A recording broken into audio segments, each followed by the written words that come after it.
Life's stressful. I was just, I was really doing my chest. Everything's just furry. And I'm like, all right, tired of this. So I get in the shower. I'm shaving. And I'm like, you know what? I'm going to shave the balls and everything. I'm going hard. So I get everything down to a slick. I even go against the grain. Oh my God! Just on some parts to get it like baby. That hurts a little bit. Sucks. Yeah. It gets yeah. Let me out. Let me out of here. Get me the hell out of here.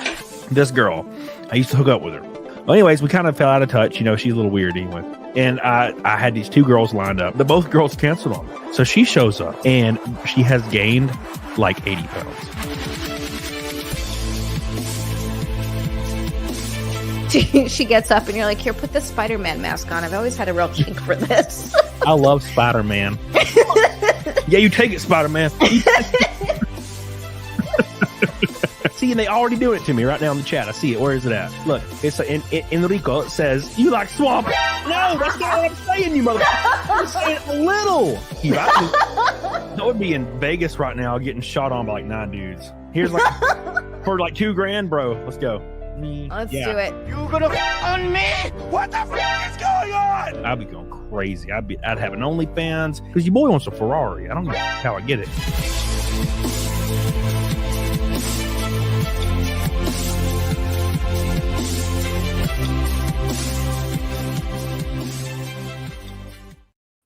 I figured you would like that because I just had put Zia laughing the whole time. I love it. I love that intro so much. It was amazing. And it's so funny. Okay, so we're watching the intro and it made me think of something. I was like, oh shit, that reminds me. And then I completely forgot because I was watching the rest of the intro. I just was like transfixed on all the other clips that came up and I completely forgot what I was gonna. I like had an update on whatever we were talking about and now it's gone. It's completely gone. I was thinking about it. I just like the fat Spider-Man bitch. That's my favorite. That too. I don't even remember it. I just, Lofty, of course, made it. I told Lofty, man, make me an intro from a new show. And he's like, I got you. And I'm like, all right, cool. Fantastic. Speaking of new intro, welcome to the new show. It's the Saturday show. Me and Zia had an idea to do a show together because we're bros. We're bros, man. So, like called Saturday Night Camel Thoughts. Because we're both thoughts. That's literally how we make our money. So we're going to do it every Saturday within reason moving forward. And there will be guests coming on the show with us, multiple guests. So make sure you put it on your calendars, boys, because we're going to be going hard as hell. This is the first one. So it's just me and Zia to get you guys' toes a little bit wet and your panties a little drippy. And speaking of a little bit drippy, real quick for Eric Linegar in the chat with a red boy to start off the new show, The Banger. Already popping it. Wow. Making sure the first show is a banger. I appreciate you, dude. The cherry. Popping it. And in honor of you, Eric, I will take a shot of Woodford Reserve since you're my boy and you dropping a red boy. I was going to say that, but you already did it. So red boy, I don't have much left. So I figured in honor of the first show, I'm going to take Woodford shots. Zia's going to take shots of water. This is Clear Delight, actually, Cody. This is Clear Delight. It is tropical, caffeine-free nonsense. If I was very hydrated, you would get Clear Delight for sure. That's how it is. Cleared pee? Yeah. Okay, so I had this conversation. Sure is making me mad. I had this conversation with somebody recently. Squirting is piss.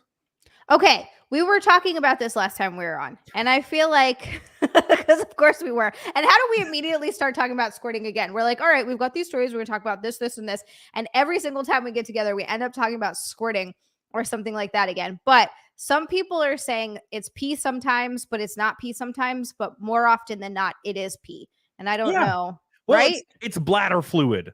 It's called bladder fluid, and what is in your bladder, Zia? Pee. Yes. So the only difference is the objective is to get very highly hydrated, and when you're highly hydrated, it's clear fluid. Okay, so I don't understand though. Then how come I could never make myself squirt? I've tried. I spent like a period of time, like a few months, trying everything to get myself to squirt because I was like, I need this to happen. I need to figure out how to squirt. I don't know. I just got into my head that I had to figure out how to squirt. And so I tried for like 3 months. I tried to squirt. Just for straight. Just yes, straight, just 3 months I straight. didn't. I called in sick to work every day. I was like, you guys don't understand. This is really important. I have to squirt. And I got Oh my special God. toys, and I was like, I'm gonna figure this out. And I never could. And I drink so much water, like obscene amounts. This is my 5th one of these today. This is over a gallon of water, and I'm still thirsty. My pee is not even as clear as it probably could be. Do you pay for those or do you just refill them? I usually buy the bottles and then I'll keep refilling them. Okay, cool. I'm about to say that's the devastating investment. You 5 No, that's a giant lot. goofy ass bottles a day. No. Real quick, a snafu says foul temptress has conquered our boy. I sure hope she doesn't shake and dance all about and corrupt the rest of us. You'll be tempted and engorged by the lovely deals Zia Land has over on OnlyFans. You snafu. He's a simp. I love him. He's a sweetheart. Raking Knight, my boy. How you doing, baby? Disappointed it's not camel toe. Well, Yeah. that was the second idea. Well, hold on. I can. Oh, wait. It's too black. I can't see nothing. That's what I she said. know. That's true. I gotta Yeah. get some different pants. But no, we're going to talk about Steve Harvey. Real quick rundown, everybody, today. Okay. It's a very spicy episode. Steve Harvey, there was some underlying news that his wife had been just taking the penis from a personal chef and a personal trainer all the time. And then she's suing Steve Harvey for $400 million. Well, this news gets out, of course, and he, instead of being like silent about it, decides to go on the damn offensive and say everybody who says this, he's going to sue into the ground because for some reason he's acting like a simp. If my wife was banging the chef and then trying to leave me and sue me for $400 million, not only would I not defend her, I might kill that bitch. So, come on. He means it for real. And while she's getting banged by the chef, and you're just like, not on my watch. Poor Steve Harvey. God. I feel like he's doing that to try to save face. Like he's trying to be like, no, it's not true. It's not true. And like, but you can't, it's really hard to sue someone for defamation when you're a celebrity. Like it's very hard to do. That's true. I mean, it's hard to sue anybody with defamation because, defamation is hard as hell to prove. Exactly. There you have to prove damages. You got to prove damages. Exactly. Damages and also intent. So it's like, how do you, there's so many cases. Sometimes people win, but it's so rare. All I know is the only damages that they could prove would be the shotgun round through her face. Or the damages to her pussy. I don't play around. I'm just being honest. I don't play around. Like if you take my trust and you grind it up by several giant black chefs, you best believe. Were all the chefs giant and black? Of course they were. Steve Harvey wasn't giant and black enough. Apparently. If I was a woman, the first person I would go find is the biggest, blackest man I know. Really? Just the biggest, blackest dick, and you'd take that one? I mean, how would you not? How could anybody disagree with this? I want an Italian one. Wow, what does that mean? I don't know. I just love Italians. You think it's gonna smell like spaghetti or something? Yeah, I mean that's the thought, right? Oh, Jace, they got the Parmesan cheese. Oh, that's not Parmesan cheese, by the way. I'll bring the garlic bread. It'll be. It doesn't wash off, man. We're starting off strong today. So hey, Rich Lux in chat, how you doing, buddy? Rich Lux has been following me for damn years. Just pops in every now and then, says hi, how you doing? So appreciate you guys so much for showing up to the new show, the new format with Zia. If we hit the new goal is Zia's gonna. Well, I'm gonna get naked because that's that's gonna. I'll get as naked as I can get. Zia's gonna get as naked as she can based on TOS. Do a little dance, and then she's gonna dance for us. It's gonna be a fantastic time, and that's at the old Fight Milk goal. So get on it, doggone it. It's the first stream. Make it a blessed one, and we'll adjust that as we go on. It's a new thing. We're trying new things here. And speaking of trying new things, Paul Blunt. And 69. I like this guy. Yeah, dude. 69. It's a privilege to be your first pink boy. Man, I remember my first pink boy when I was 17, 18. That's cool. 16. I don't remember. Thank you, Paul. I love you. I appreciate you. You're goated. Hippopotamus says, good luck, sweet, gorgeous. Yeah, everybody be simping.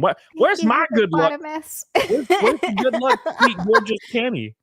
Hippopotamus is the sweetest of sweethearts. He's been in my chat for a long time, and he's just wonderful. Bastards, all you. That's what I got. Thank you so much, Hippotatatabus.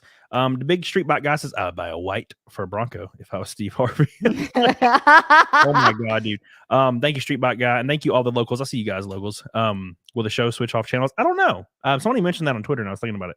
Thank you guys so much. Make sure you like the show. We have a 500 like goal for the first show, and we're already a fifth of the way to the overall goal. Get the hell on it, dog on it.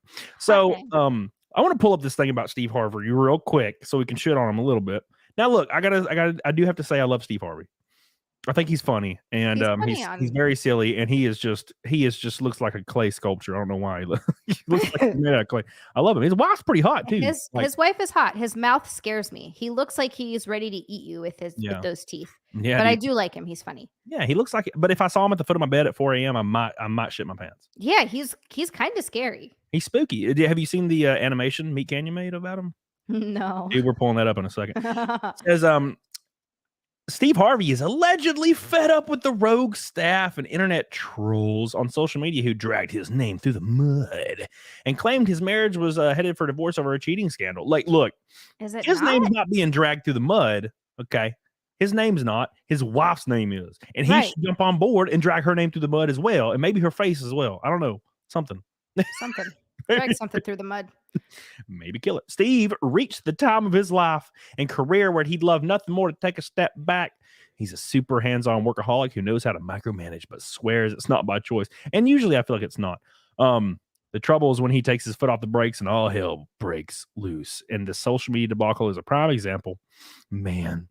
Wait. How is that a prime example? Because he wasn't like, is she cheating? Are they getting a divorce or is he not? Like, how did the rumor get out if he's not controlling? I'm so confused by this article. Yeah, it's okay. So right here it says Steve Harvey is ready to hunt down anyone who spreads rumor about him and his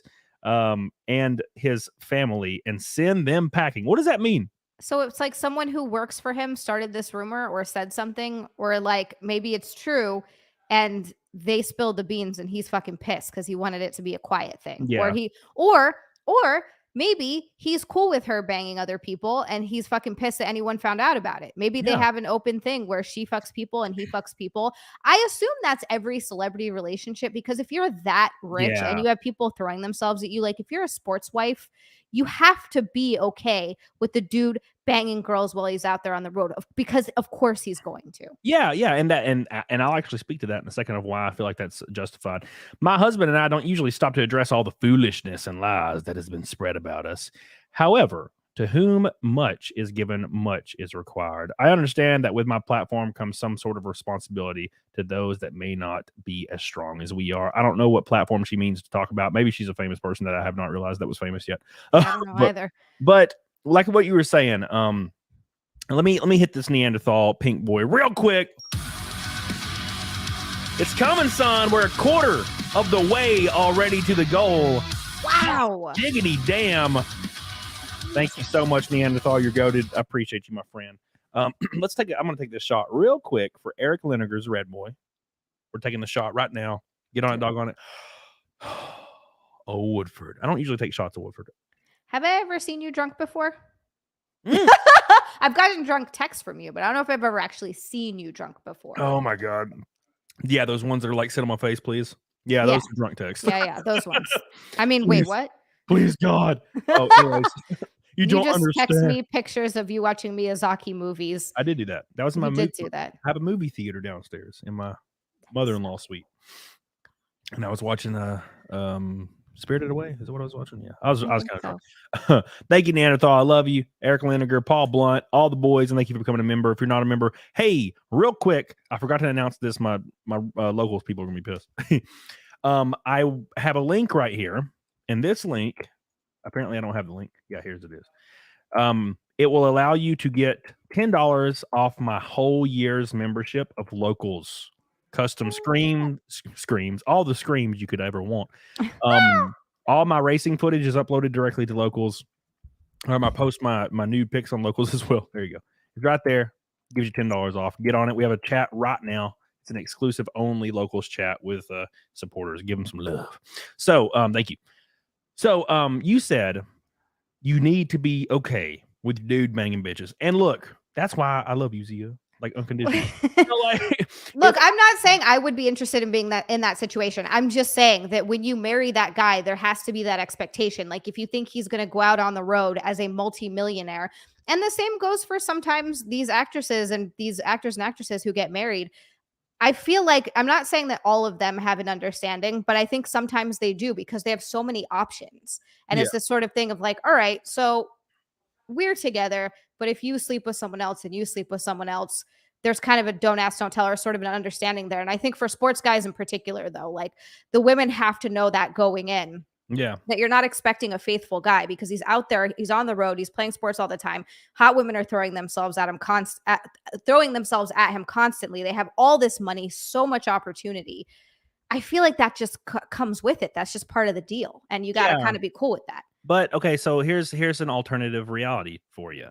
What if you marry the dude? Okay. Mm-hmm. And what if, me and you, Zia, we're boys? Because I can only use us as an example because we're here. Let's say we're in our early 20s for some reason. Mm-hmm. And you're like, oh, I love you so much. Let us get married. And then we do the thing. And then like I release an album, start racing full time, and shit starts hitting the fan, and I go nuclear, become a household name. Does the situation change? Is it fluid? Yeah, I would say it's fluid, but you have to have a conversation about it. You have to be on the same page. I feel like you got to talk about it. You can't just do it. But yeah, I would feel like if you come and you're like, okay, look, this is how I feel about it. And then I would have the opportunity to be like, you know what? I love you and I want to keep this working as long as I'm your person and you're being safe out there and I'm cool with it. But also, see, I'm the kind of person that if you're doing that, I'm doing that too. I can't do the whole thing where like you go ahead and you're not getting money. Hold on now, damn it, Zia. No, you're fucking with my logic. So I'm going out and I'm bringing the Ferrari money home and I'm showering you with it. You don't work, by the way. You don't work. You don't have to work. You get to eat steaks and shit. Whew, you better stay trim though, goddammit. But look, I'm bringing you money and I'm putting it in the bathtub and you get to roll around in the money. Okay. You're not bringing the money to me. I would not be okay with my chick smashing other dudes when I'm the one that's like millionaire playboy guy. Okay. But if she's also like, you're both just working and bringing in money. Say you're married to another famous person. Well, that's different. Okay. Just curious. Yeah, so it's just whoever's making the money really is who gets to step out. I'm saying if I have a woman and I start making it just ginormos, I am celebrity guy now, bringing home the bills. You know what I'm saying? And I've had this conversation with friends before. For example, let's say, you're a successful person. I feel like what makes a man successful, and I've read research on this and literature on this in the past, but what makes a man successful is being, physically driven. So there's your one tier: financially driven, socially driven, and sexually driven. There's like 4 pillars that hold up the roof, right? Mm-hmm. So if you have a dude that's doing all these things, they will generally be wildly successful. Yeah. But if and keep in mind, they're usually in a relationship. So because they're likable people, good personalities, they got a lot going for them. There's women lining up. Of course. But if you take the sexual one away, this man's no longer has all of his feet on the floor to be driven. And I feel like that could hurt everything, including the relationship that you're currently in, right? So like that's the way I look at it. If I was a woman, I'd be like, okay, this he's going ham as hell. And look, I don't care how good the relationship is. Eventually it's a little monotonous clapping the same ass like for like 1,000 times in a row. Yeah. And there's a lot of literature behind how men can do it physically, and it's not emotionally based, where women have a tough time doing it without emotions involved. Yeah. So a woman will smash another dude and leave her guy, whereas a guy can smash 1,000 women and never leave his wife. Right? I see what you're saying. I'm still not here for it. If you're doing it, I'm doing it. If I was worth $100 million, that's a little bit different, but I'd still need a little something on the side. If you're out banging a bunch and I'm stuck at home for long periods of time and I get nothing, nah. No, that's not what I'm saying. You're saying you're still getting your slobber. Nothing changes. Okay. Right? Like still like home every weekend or most of the week, still giving you the old ass push. But like, there's not going to be months away. Like that wouldn't be a thing, right? Okay, like, so it wouldn't be like lots of traveling. I'd bring my girl on me if I was doing a tour with my band. I'd bring my girl. If I was racing, I'm bringing my girl. I'm always trying to bring my girl with me. But if I go somewhere for a weekend and I'm, and I just smash picture, come home, nothing changes, right? Like, don't ask, don't tell. You do your thing. It's just a whatever thing. I see what you're saying. Yeah. I do think girls can do that, though. I think girls can do that more than you think they can. With a lot of the girls that I've known and seen, I see what you're saying. Girls typically are a lot more emotional and do tend to get attached. Yeah. But I've known enough girls that don't, that I know that it's maybe not quite as common as some people think it is. Maybe. I feel like it's demasculating for a dude's girlfriend to get smashed. Well, yeah. For the guy. It's not demasculating for the woman because you can bring in women all over the place. Dude, I've been in situations, there's girls walking in the room. There's like 2 girls and no one cares. They're just like lapping you up. It's great. And then they leave. No one cares. But like if another guy comes in the room, suddenly like you're like, well, okay, this other guy is here. And he's giving her beans and he's like kissing her too. And I don't like kissing her. So this is like really weird. Now he's like trying to flex. You know what I'm saying? It's a little too masculine.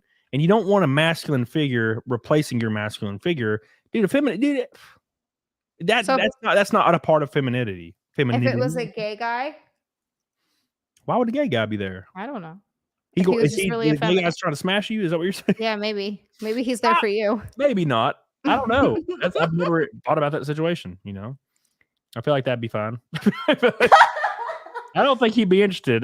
Jay's Gay from Butthole says Cody wants to be Steve Harvey's side piece. Cody's gay for reading this. Zia is hot as fuck duck emoji turtle. Thank you so much. Man, I wish people called me hot as fuck all the time. No one does that. I think they do. Don't they? You have like you have pages and pages of people trying to find nudes of you, like people trying to find nudes. But they don't say it to my face though. So we need more people to tell Cody that he's hot. Thank you. I appreciate that. And like attractive people though. Like ugly people don't count. If you're ugly, don't tell me. But how are you supposed to know through a screen name? I don't know. Change your profile to something sexy. Come on. Just change it to a hot chick, but it doesn't matter if you're a chick or not. Just change it to a hot chick and tell Cody you want to sit on his face. Exactly. Sky Queen says women do not cheat if they're satisfied at home. What do you think, Zia? Yeah, there's something to be said for that. But I just also think that there's just variety. Doesn't matter whether you're satisfied at home or not. Like you said, things get boring after a long period of time for everybody. Yeah. Like the number of women who cheat and the number of men who cheat is pretty much on par. I think slightly more men cheat than women, but not much. It's 71 to 69, but the issue is by the way, I found that study that you're talking about, the 71 to 69. That's not the people who cheat. It's people who said they would cheat if they knew they could get away with it. The number for cheating is lower, but the number of people who want to cheat but don't because they don't want to fuck up their relationship is much higher. Zia, are you fact checking me on my new show? Yes, I have. I'm sorry, because we were talking about it before. No, so I had to look it up, and I was so curious. I was like, "Is this true?" This is my show, Zia. Kind of. How dare you try to bullshit? I'm sorry, but I had to know. Think you got fat titties? You can just say whatever you want. Is that not how that works? That's why I got these. What the hell? Speaking of fat titties, holy dick and balls, Matthew Von Chin, hot diggity damn, with a $500 super chat. Wow. Damn.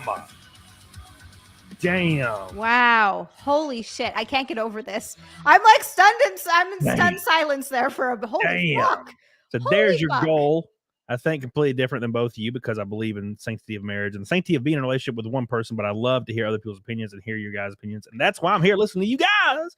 We can all have reasonable discussions on this stuff. Hell. I love that. I love that so much because I agree. But also, I also in a marriage just with one person, a relationship with one person. I am like open to hearing about things and thinking about things, but I'm not necessarily sure I'd be open to doing those things. So I see what you're saying, Matthew. I've not like been in an open thing ever before. 0.7 of a person, maybe. Wait, what? Sorry, I drank a shot. I can't, anyways, Matthew Fortune, I love you. I appreciate you. I agree with you, by the way. No, look, these are all hypothetical situations. Yeah. I'm not worth $100 million. If I was, I would, Derek, you best believe. You best believe. I'd get married to the hottest girl immediately. Sign a prenup for my pre-acquired funds and then just cheat every day. And then she can be like, oh, I'm leaving. But bro, I got the prenup with $100 million prenup before funds. I might get shit after. That's fine. I'll pay $20 million for her to leave. I don't give a fuck. Thank you, Matthew. So But no, like I'm not that guy. Like right now, like no, obviously not. I wouldn't participate in any of these things. I'm just a normal ass dude. Yeah, same. I'll bring you ramen at 3 a.m. and kiss you on the forehead. I don't give a fuck. Thank you, Sounds Matthew. so nice. That's what I do. Vermin Infested says, for a man, there's no real benefits in being married today. This is such a contrast between the last one. It's far too much risk and not really rewarding. People are fickle and can't make up their minds, especially with feelings, ideology. Thank you, Vermin Infested. I love you. I appreciate you. It sounds like two people just like started fighting in a hallway, like at your house. Nick's playing something downstairs with his friends, so every once in a while you'll hear I think they're playing Dark and Darker. Oh my God. Thank you, Burn Infested. Thank you again, Matthew. That's such a big drop on the first show, on the first episode of Saturday Night Camel Thoughts with Zia. Next week, just letting you guys know. Next week, I might have 2 giant guests on the show with me and Zia. Maybe live and in person. It's gonna be cool. Thank you, Matthew. My studio is huge. I have 3 cameras. I can just aim them in different places. Amazing. Thank you, Matthew. Love you, dude. You're goated. Again, his name is Amos. Everyone has different needs and tolerances. Zia hit it correctly. Communication on the topic is key. Neither partner should accept the other betraying your trust. I agree. Exactly. That's exactly what it comes down to. Everybody's different, and the dynamic in your relationship is going to be different based on each relationship's needs. I think that's the whole thing is people get really also hi Matt Amos. People get really caught up in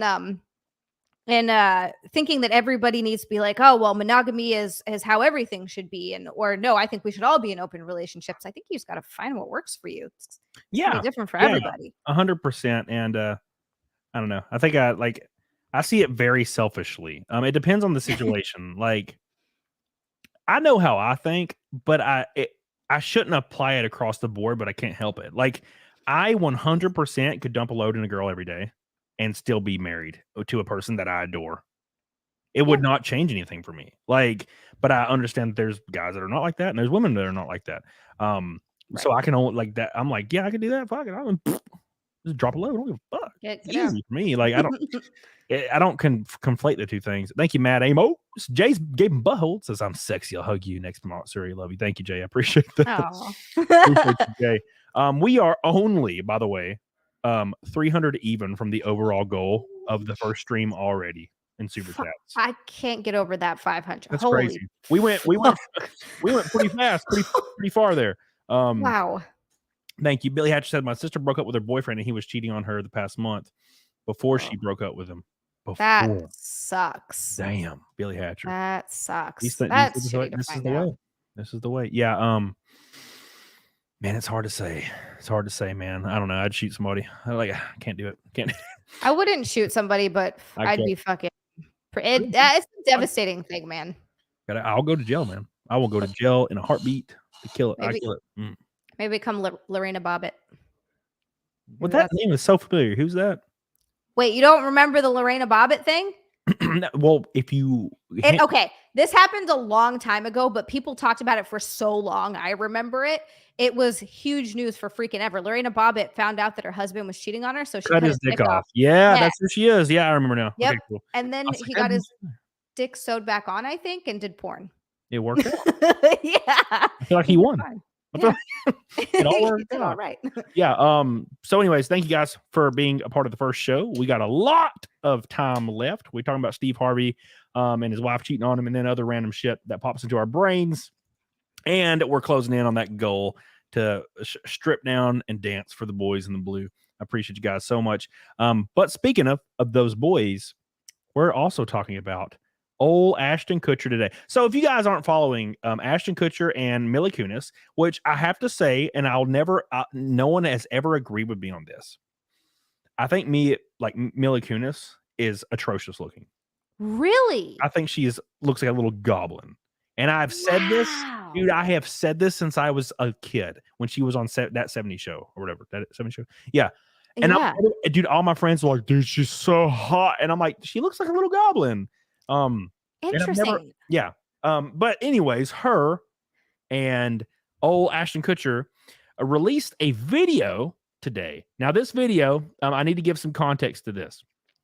So, there was a man that was also on that 70s show, okay, with Ashton Kutcher. Very important. This man is named Danny Masterson.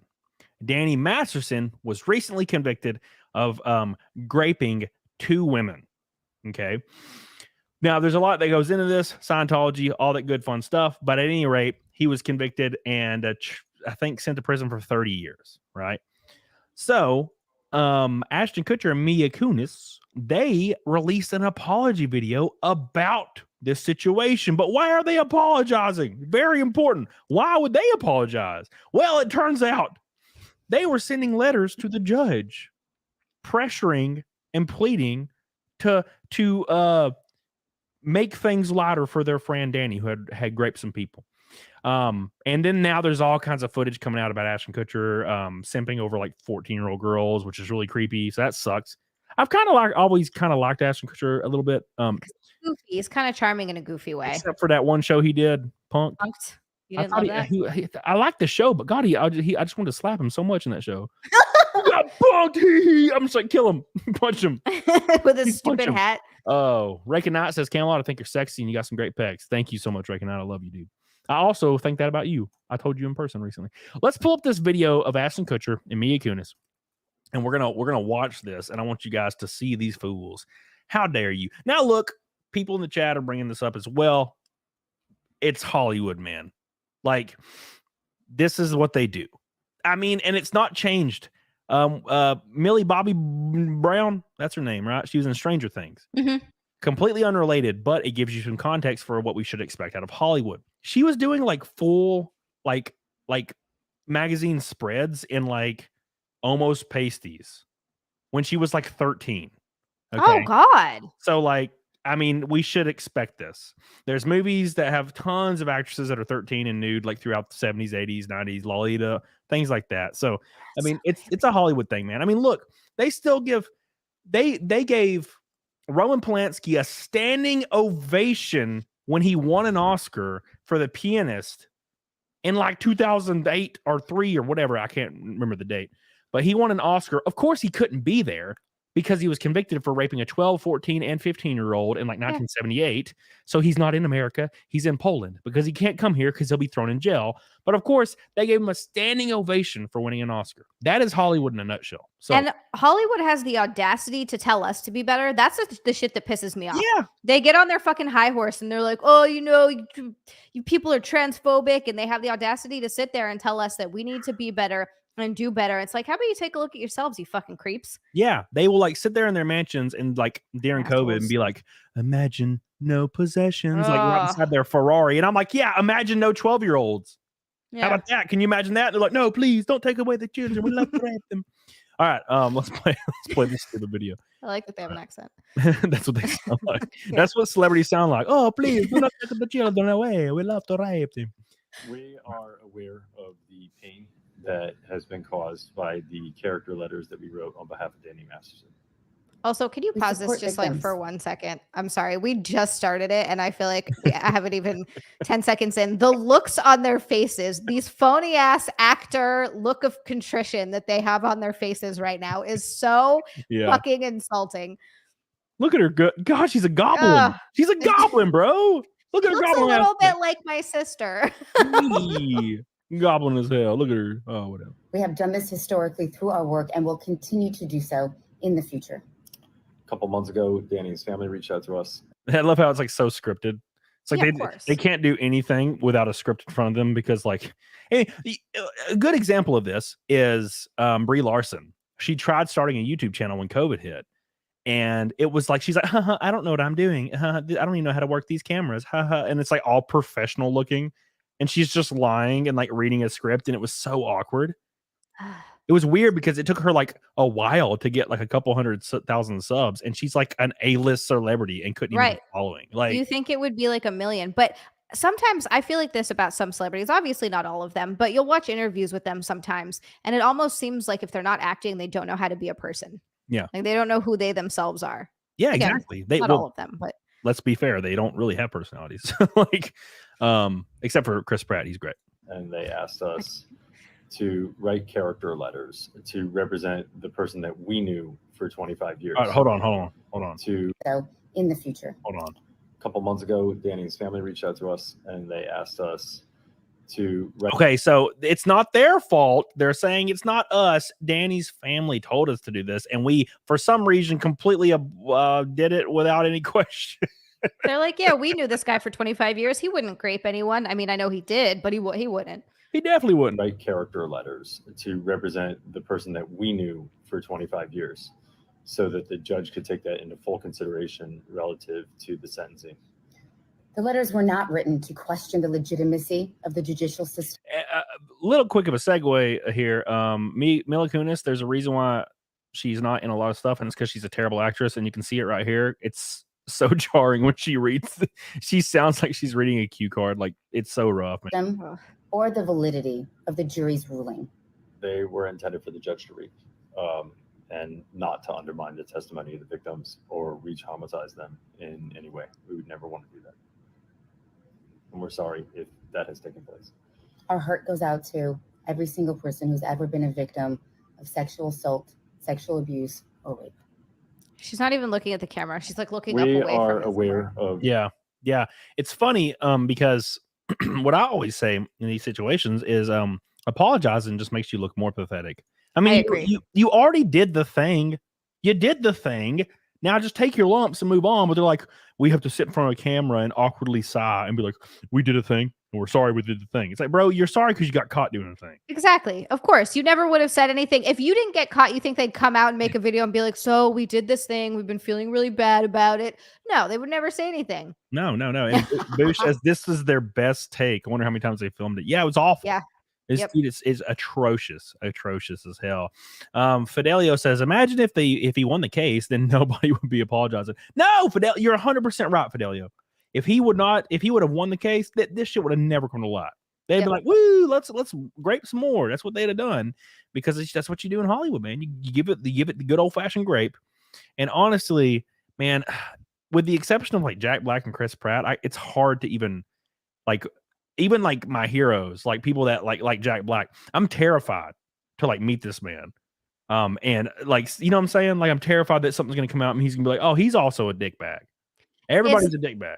That's the unfortunate thing. And that's the hard part about idolizing people and why you really shouldn't do it, because everybody is just people. Like, that's really all it comes down to. Some people are better than other people, but even the good people are going to make mistakes. And I'm sure there's stuff that someone will come out and say about me and been like, she did this really shitty thing. And I'll look back on it and be like, fuck yeah, that was shitty. Yeah. Because we're all just mistaking our way through life. Like, you're not trying to hurt people. Well, some people are. And some people actively don't care. But I think even people who aren't trying to hurt other people inevitably do. That's just part of life. And it's not like you're necessarily a bad person for that, but it's why it's hard to idolize people and why you should not.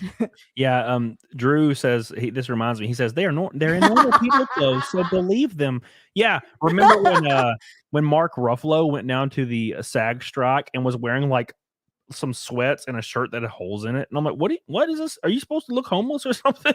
Yeah. And like, come on, this isn't making me think you're a fucking man of the people. It's like, you have so much money, buy some clothes that don't have fucking holes in them. Yeah, stop being weird. Paul Blunt, my boy, dude, the Canadian people are kicking everybody's ass today. Two things. Mila and Ashton lived down the street from me last summer, and she was in town filming a movie. Both were really nice. I agree, she looks like a goblin taking a dump. Yes, thank God. Thank you, Paul. I appreciate that. I agree. She looks like a damn goblin. Thank you. That's so weird. I've never heard anyone say that in my life. And now I'm like, oh no, because she really does look a bit like my sister. Like, when I see Mila Kunis and my sister side by side, I'm like, oh, you know what? I kind of see that. Yeah. I don't even know what your sister looks like. I got to show you what my sister looks like. Nothing like me. Like, just the exact opposite of what I look like. She's got brown skin, brown hair, brown eyes. Yeah, you white as hell. And I'm white as fuck. And we have like sort of similarly shaped faces, kind of, and like similar smiles, but she has a different nose. It's weird. Damn. Thank you, Paul. Love you. Squid. Didn't the girls that accused Danny Masterson both change their stories so close to the trial? Their stories lined up and sounded true. I don't trust the verdict or sentencing if that's the case. I don't know anything about the case, so I can't comment on that. Nope. All I know is I feel like to get a celebrity or somebody of really high stature behind bars for something like that, there has to be some kind of like damning evidence, like something. 30 years is a long goddamn time. That's what I was gonna say, especially for 30 years. I mean, think about what happened to what's his face. Puddin' Weinstein? Pops. No. Puddin' Pops. He's out of jail. That's what I'm saying. He didn't get very long, and he got let out already. So he did a lot. His name? Bill Cosby. Bill Cosby. I couldn't think of his name. I don't know why. Thank you, Squid. Yeah, I need to. I didn't even know. I remember hearing about the Danny Masterson thing like a year or two ago. Yeah. But then I never like thought about it again. And then seeing him get convicted, I'm like, well, kind of makes me want to go like read like stuff from the trial and see what kind of evidence they had. We should go sleuthing. Sleuth. Patrick T says, to be fair, 30-year sentence seems extreme. I'm not familiar with the case, but dang. I will also say, Patrick, I don't disagree. And that is in no way, shape, or form like, minimizing what happened to these people. But there are people all over the damn US that get like 3 years for raping a 9-year-old. So, I know. And murdering people. Yeah. That one guy, what's his name? That Kyle Rittenhouse blew his head off. Joseph Rosenbaum. That guy, what was it, 4 or 3? It might have been 5. Anyways, I'm pretty sure it was 4. He raped 4 children under the age of 11 years old. Brutally. And he only served 12 years and immediately was out trying to rape some more. The last thing he ever did was attempt to touch a minor before he died. See, I feel like people like that, when they have no regard for human life like that or other people's, I don't even know the word that I'm trying to use here, but just complete disregard for other people's bodies and any of that stuff. I just feel like they're not going to magically care and try to be better people. Like, I don't know. I believe in second chances, and I do believe in people trying to become better people, but there are some people that's not. Yeah, I completely agree with you unless it involves children being raped. Then no, if it's a kid, put to death. Shotgun. As soon as the trial is over, and I've talked to Nick or Kate about this. Let's say there's a case going on and they have irrefutable evidence, like there's video evidence. Mm-hmm. As soon as the judge hits his gavel down, the bailiff should walk over and blow the dude's head off. 100% agree. Gone. Don't fucking touch kids. Gone. Just immediately. Helena says we're mistaking our way through life. So true. That's my whole life. Same. I'm like, well, shit. And you try to just hopefully learn from them. Now, freaking yesterday, man, I went to the gym. I did some cardio. Well, I did my lifting. Did some cardio. Was frustrated, so I kind of cut it in half. Was having a bad day. Got home, like still having a bad day. Been trying to freaking get this damn supercar for like 3 weeks now, and it feels like nothing ever progresses. Is it on its way? No, it's not on its way. Man. There's like this title thing the freaking debacle. Anyway. So and then like I'm like, you know what? Fuck it. And then at 9 p.m. last night, I ate some damn frosted mini wheats. Just fucking everything up. That sounds amazing, though. I'm just ruining everything right now. You're not ruining everything by having one bowl of frosted mini wheats. I think you're going to be okay. But I understand the thought process in your head. Yeah, it just makes me feel like a failure. I hate it. Speaking of failures, that was great timing because I didn't plan this. Derek Huda with a tree 50. I appreciate you, dude. Speaking of failures, it pops up right when I say that. Love you, Derek Huda. I appreciate you, my friend. Just about tree 50. That puts us literally 250 from the overall goal, and we're only 40 minutes into this stream. That's insane. You guys are fucking amazing. Could we double the goal? Could we double? 2,000 for us to get almost super I'll naked. pull my balls out, and then immediately the channel gets deleted, and then I can just go kill myself. Hey, best show, first show, last show. First show, last show. Yes. Speaking of last show, I need to take a shot for Matthew Fauchin and his $500 Canadian things. Super chat. I appreciate you. Thank you so much, my friend. You're goated. Got the 12 car shot class. Get on it, doggone it.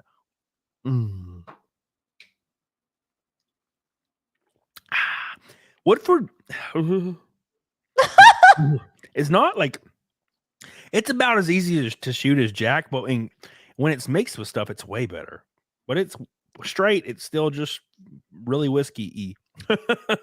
Is there a whiskey that's good to drink straight? I don't know if I've drank a lot of whiskey in my life. What was that stuff that old Dovetail? Nick had some really, really nice Dovetail once, and I sipped on it until I blacked out. How many sips of did that take? It was I drank 4 and they killed me. I had 4 little bitty tumblers. How I many blacked out. sips for a Cody blackout? That many. 4 tumblers. Holy I shit. threw up so much. It was crazy. Gig of Death, the graphic novel, said, "Did you miss my super chat? Let me look. I'm scrolling. It's not on here. You see me scrolling.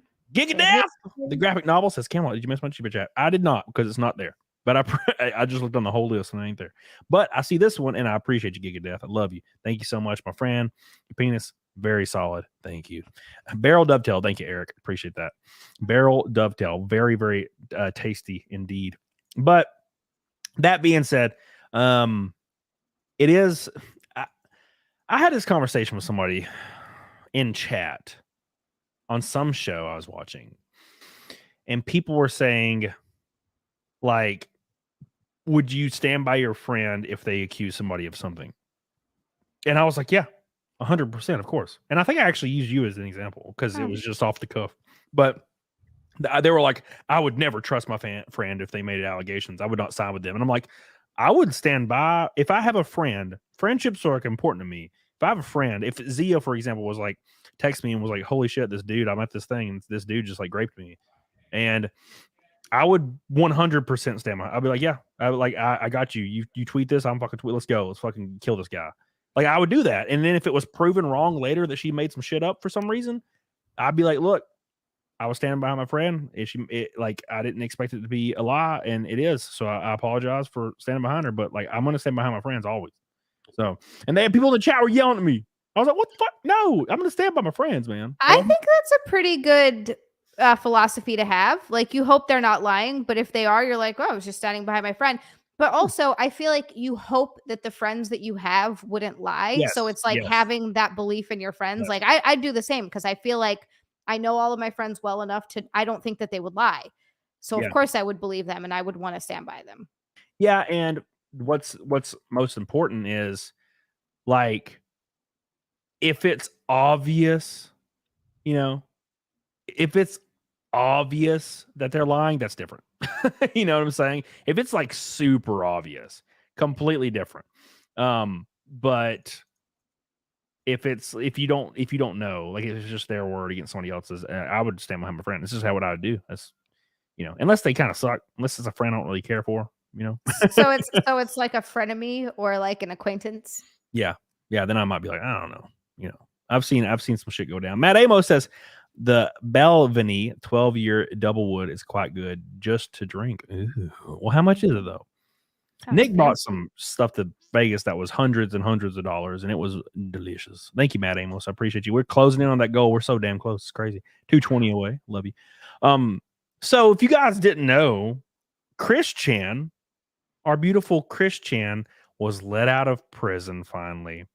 And why? Because the charges were completely dropped on Chris Chan. So Chris Chan, if you guys don't know who Chris Chan is, Chris Chan was this dude that made an entire like fanfic about Sonichu, and it was like a comic book and all this crazy shit. I don't know the exact lore, but became an internet meme. There's so much lore. There's like entire YouTube channels dedicated to like Chris Chan lore. So I was working at GameStop and we got notification through email that some guy had pepper sprayed somebody over a Sonic standee. Turns out it was Chris Chan. And that's how I learned about Chris Chan. Well, Chris Chan was let out of prison because all the charges were dropped. And the charges were Chris Chan actually had on several occasions raped his like elderly mother. And this happened. Okay, they got let out, right? Well, I do want to point this out. You see this necklace? It's a Sonichu necklace. Chris Chan made this in prison out of trash. I believe that. That looks like something you would make in prison out of trash. Yes. Well, everybody on Twitter is coming to Chris Chan's defense because it just so happens that Chris Chan's is a trans woman now. So everybody's saying that the trolls are at fault for Chris Chan's behavior and the transphobes. And I'm like, don't you ever think for just 1 second that these people are co-opting your movement just because they're mentally insane and trying to get some freaking positive clout because they're so used to negative clout. Yeah. Not only that, did they know he was trans before all this stuff happened? Because No, right? Like this is new. So what the fuck does that have to do with literally anything else? Chris Chan was doing spooky ass creepy shit for years before they became trans. That's the issue. That's the damn issue. And I'm tired of it. I think somebody should slap him in the face. And I'm going to say him because I get to apply your pronouns, not you. It's not your call. Sorry. Chris Chan's a dude, creepy looking dude, has a 5 o'clock shadow. No. It's, you see sometimes, like I feel like you see real trans people, right? Like Blair White, or like I know trans people who are like very clearly working very hard to be the gender that they really truly feel like they are. And then sometimes you see a guy who has a beard and he puts a dress on and he's like, I'm trans. And you're like, okay, well, I was okay. See, I got a good story. I was in South Carolina. I was at this convention doing a panel or some shit last year, 2 years ago. And there was this trans woman there. Used to be a guy, obviously, but trans woman. Was like 4'10" and looked like a tiny little girl. And I like was walking by. They were doing meet and greets. It's like a famous little person. I don't remember their name. But they were doing meet and greets, and I like walked by the booth, and they won the lottery, right? They had the like perfect face structure for it, body structure, and everything. And I was like thinking to myself, I was like, man, like if I was like 3 shots, I would probably fill that little fucker up, like just with hot cream, hot baby gravy. I might do it, like, you know what I'm saying? Like, fuck it. Hey, a hot girl's a hot girl. Like, I don't give a damn. Like, oh, look, there was a little micro penis. I'll just not bother with the micro penis. Just push it off to the side and don't even worry about it. Was she white or Asian? Asian Snafu. Snafu's like, yes! Look at Snafu, damn it. I'm not. Stop. Sorry. Gigadeath says, I'm a proud Scientologist that would hang a fellow Scientologist for great, but they nailed him on accusations over 2 decades ago. In my opinion, that's shady as fuck. Gigadeath, dude, Gigadeath, send me some links in my DMs. I'd love to see some research on it because I don't know anything about it, man. I'd love to read on it. Thank you, Gigadeath. I love you. I appreciate you for your Orange Boy. And speaking of Orange Boys, guys, well, that doesn't make much sense, but Eric Liniger with a $200 super chat. Wow. Oh, we gotta pour another one for Eric. Damn, son. Who's going to join the Red Boy train today? They're fucking incredible. That's insane. Dude, we're like $3 from gold. Look at that. Thank you, Eric. My boy, Eric, you got us there on the first show with Matt Fauchen. Thank you, thank you, thank you. The first episode of Saturday Night Camel Thoughts with Zia. And Zia is the co-host, by the way. She's not just the guest. She's the co-host forever. Thank you. And if I ever like get hit by a train, she can do it on her channel and just have a different guest. But you got to use my same thumbnail, damn it. I'm using the same thumbnail, and I'm going to make sure that the guy looks like you, but is not as hot. It'll just be a not as hot version of Cody, and I'll be like, man, I really wish you looked like Cody because he was like way hotter than you. You just have a woman. You just have a woman on. She like paints like a shitty beard on. Yep. All right, She's Eric. got a headband. I make her do Naked Snake. We continuously get bans on the channel. Well, still got. I can't believe it. I can't believe I'm getting a little bit more out of this than I thought. I want to see how tipsy you get.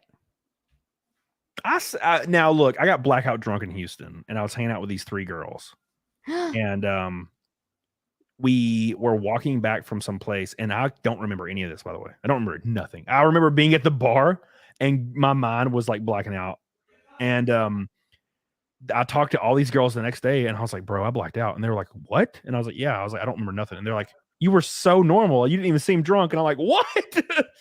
Like, what the fuck? How is that possible? Blackout drunk is like as drunk as you can get. That's when I'm like professing my love for some new girl that I met in the bathroom, and I'm making plans for the rest of our lives. We're gonna spend forever together. Yeah. You're going to be my new best friend. We're gonna go hiking tomorrow, right? Yeah. I don't know. When I get blackout drunk, I just like go, I guess, on autopilot. It's weird. Wow.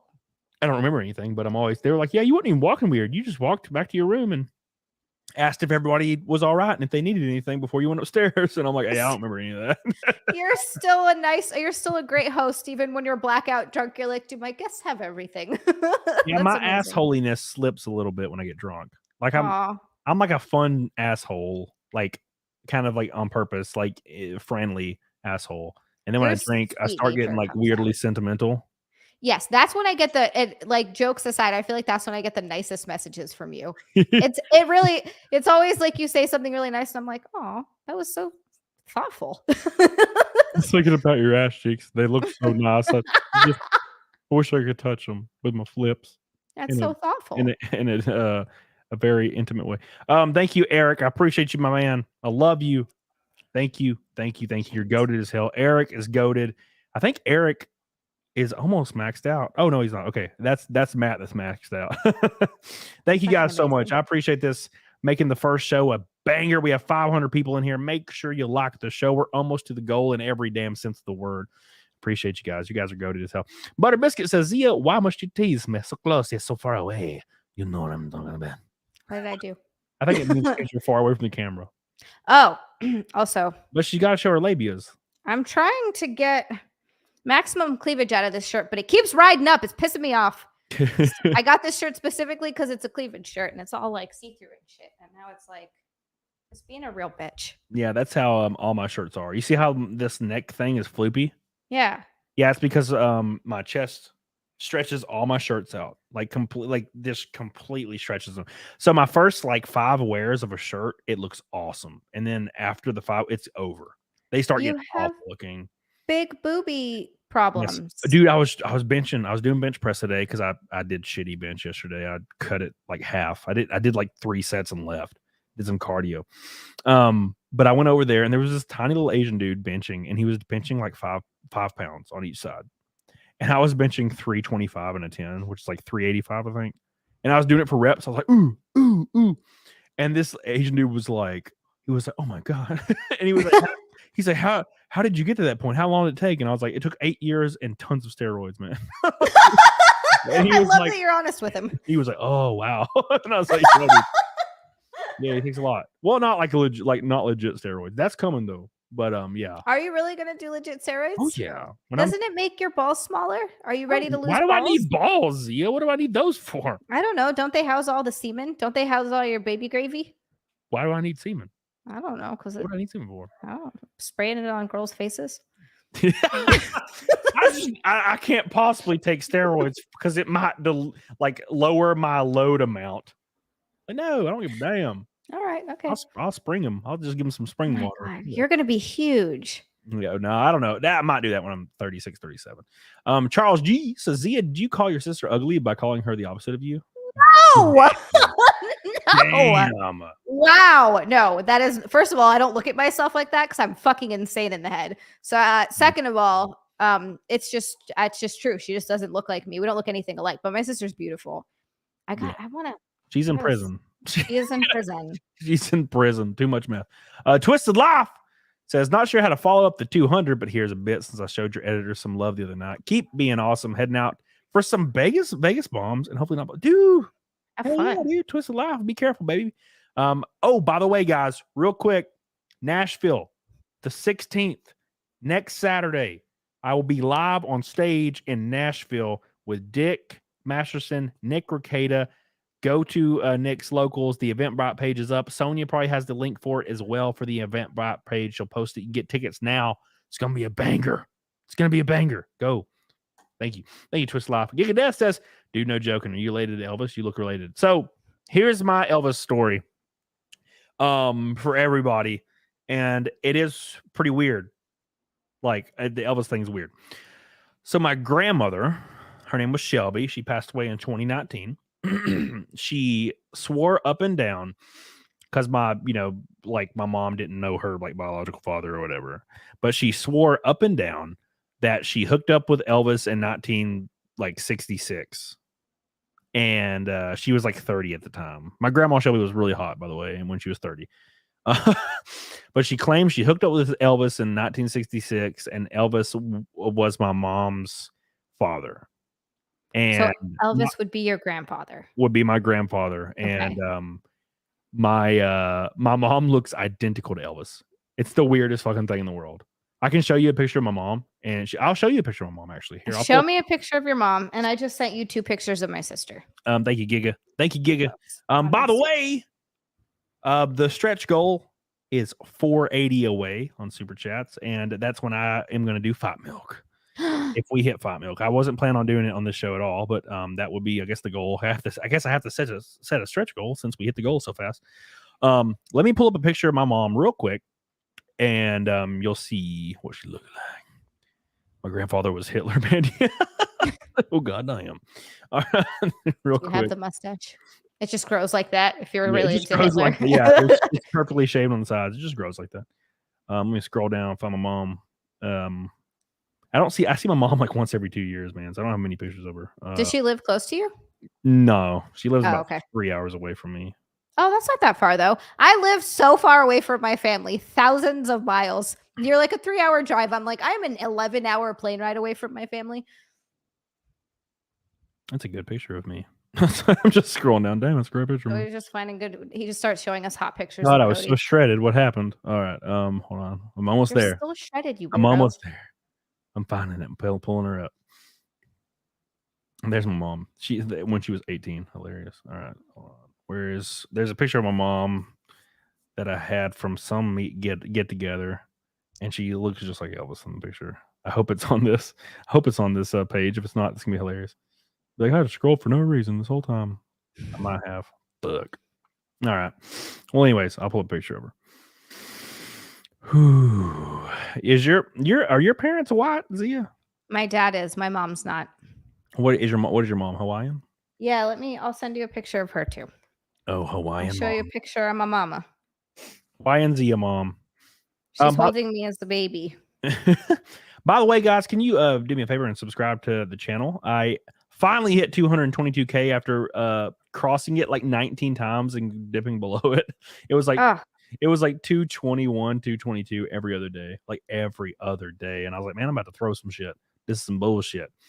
So yeah, but make sure you do that. Appreciate you guys so much. And also don't forget that locals $10 off.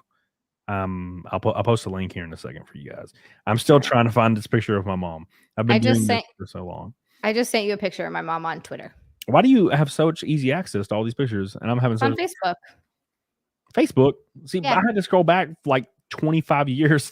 Well, my mom died when I was 5, so I don't have a lot of pictures of her. Oh, well, that makes it way easier. Yeah, that's much easier. Yeah. There's not much to go through. Yeah, I have this picture of my mom that I took, and it's just my mom. Other than that, it's like, if it's a picture of mom, it's me and my mom. And I'm trying to find just the picture I took of her, and where she looks just like Elvis. And it's not on here either. I don't know where that damn picture is. I'll just pull up a picture of me and her. It's right here anyway. I just scrolled past it, so might as well just do it. We'll do it live, damn it. Okay, we'll do it live. We're doing it live. All right, here it is. God, I look like such a little boy in all these pictures.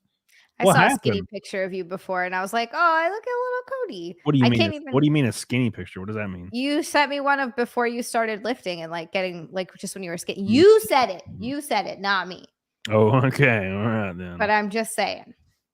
Okay, so you're saying I'm fat. You're like a woman. You sound like a woman. I feel you're really saying I'm fat. I know it. There she is. There's my mom. All right. I look so young in this picture. It's hilarious. But anyways, yeah. And then there's this picture right here. Here's me fat and young. We'll do this. This is funnier. We'll do this one. All right. Sorry, guys. All the viewers that are just listening to me ramble about pictures of my mom. Here's my mom and me and my dad. Look how hilarious. She actually does look like Elvis. You look like your mom. I see it like kind of a lot. I look like a little round boy. a little round boy. You can follow me on Instagram if you guys want to see more, by the way. But yeah, I was trying for so long. Seriously, Cam, he was well known for browsing back then. Even if you're not related to Elvis, you favor him. Yeah, well, it's very possible. It's very, very possible. So my grandma swears by it. She swore by it until she died too. She was like, yeah, she's 100%. Anyways, I'm going to take a shot for Eric Leniger for his red boy. It's a shot for every red boy today. The third one tonight. Get on it. Doggone it. I hope we have a wasted Cody by the end of this. Oh my God. Can you drink a Monster and go to bed? Is that like a thing that you can do? I can do it, but I don't go to bed till like 5 a.m. And I wake up at like 10. Okay. Wow. So you don't get a ton of sleep. No, I don't need it. Are you just fine? Like you're one of those people that can get 4 or 5 hours of sleep and wake up and just be good to go? Yeah, it doesn't bother me at all. I'm so jealous of those people. If I get less than 7, I'm retarded. Like my whole day, I'm like, why I can do things. Oh, dude, speaking of retarded people, I was on Twitter today, and this guy like is doing that whole bullshit where they're trying to co-opt stuff, and they here, I'll pull it up. This guy said we should stop using the word retard, and I'm like, I saw that. I liked it. Dude, stop telling me what I can and can't say. So, fat bitch propaganda, by the way. If you look like this, you're perfect, dude. No. You look like you're a muffin. Okay. I like to eat muffins. I don't want to fuck a muffin. All right. So this girl's mid, by the way. She's a 7. I like to eat muffins. She's pretty though. She's pretty. Yeah, she's great. But people they have a misconception of what that means. They think 7 is high or they think 7's not mid or whatever. She's not mid, whatever. 7 is mid. 3 to 7's mid based on math. 1 to 2 is low. 8 to 9 to 10's really high. Okay. So people were like, but Cody, 71% of women in America are overweight or obese. Yes, they are. They are not on the scale. So no pun intended. If you are fat, you are an automatic 0 on the female scale. So that leaves everybody else. Okay. So anyone else who's like normal weight. Yeah. But that being said, I think she's beautiful. She's really pretty. But she's 7. She's a 7. Okay. Oh, and all these people freaking Mark Hamill was like, Leia was a leader, not a damsel in distress. And I'm like, she was literally a damsel in distress. Yeah. I mean, she was spunky and had a great attitude and everything, and you fell in love with her. But yeah, she was a damsel in distress. Yeah, that was her character. And she did a lot of kick-ass stuff in the movie, but there's nothing wrong with being feminine. Like everybody, there's this new movement where it's like, femininity at all is bad if it's in a female. No, it's great. That's what we like about women is when they're stoic yet feminine, smart, witty yet feminine, right? And by the way, another thing, people that think Paris Jackson is biologically related to Michael Jackson are retarded. I mean, there's zero resemblance there. Well, it's kind of well known that is obviously her mom was white, was one of Michael Jackson's friends through a surrogate, and there's also it's kind of well known that the father was white as well, like. And people say, he is related. She looks just like him. But they are like retarded, like 50-year-old white women that think that Michael Jackson's plastic surgery is hereditary. I can't remember what I was listening to. I was listening to it with Nick and in the car, and they were talking about how they thought that Michael Jackson was trans. And that's why he kept getting, because he was looking more and more feminine. He was just trans before it was like really a thing. Yeah. And couldn't come out with it. And I was like, Jesus, that actually, I mean, not that we know, but that just makes a lot of sense. He was a trans child. He was trans kid. That's what happened when we let people get away with too much. Yeah, dude. So this person said, retard is a slur. Don't say it. When you use it as an insult, you enforce the idea that neurodivergent folks are fundamentally broken people who should be laughed at. Come up with a better insult that doesn't degrade marginalized people. No. Retard's awesome. It's an awesome word. I love saying retarded, and I love calling people retarded.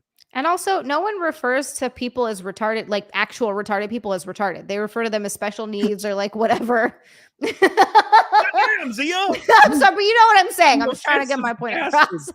God, no one calls retarded people retarded. Like, well, that's my point. Just did. How dare you? I'm sorry. My point was no one calls special needs people retarded. Like no one looks at them and be like, wow, look at that. Like retarded. Like that's not, it's meant to talk about people who are not, you know what I mean? No one calls those stupid pieces of shit retarded. That's pretty funny. Oh no. My God, damn. This is why I can't have nice things. Oh, fuck. That's a good one. That's pretty funny. No one calls retards retarded. But they don't. They're like special needs. They have other names. But you know that they used to, and it used to be like perfectly acceptable. Do you ever? Okay, so I wasn't alive during this. That would make me so fucking old. But I saw it, and so because someone was talking about it, there was a shirt, and I think this was in the 70s or maybe the 80s. I can't remember exactly when it came from, but it was like a golf tournament that was raising money for special needs people. But back then they called them retarded, and there's literally a shirt that says "swinging for the retarded." And it's like they're trying to do, there was like a golf tournament to raise money for special needs people. And they just straight up were like, yeah. And it was acceptable. They were doing a nice thing. You know what, like, kind of made me realize that I want to take back the word is I was building my engine for my race car, and I had it in, you know, and I was like, you know, what does this engine call for?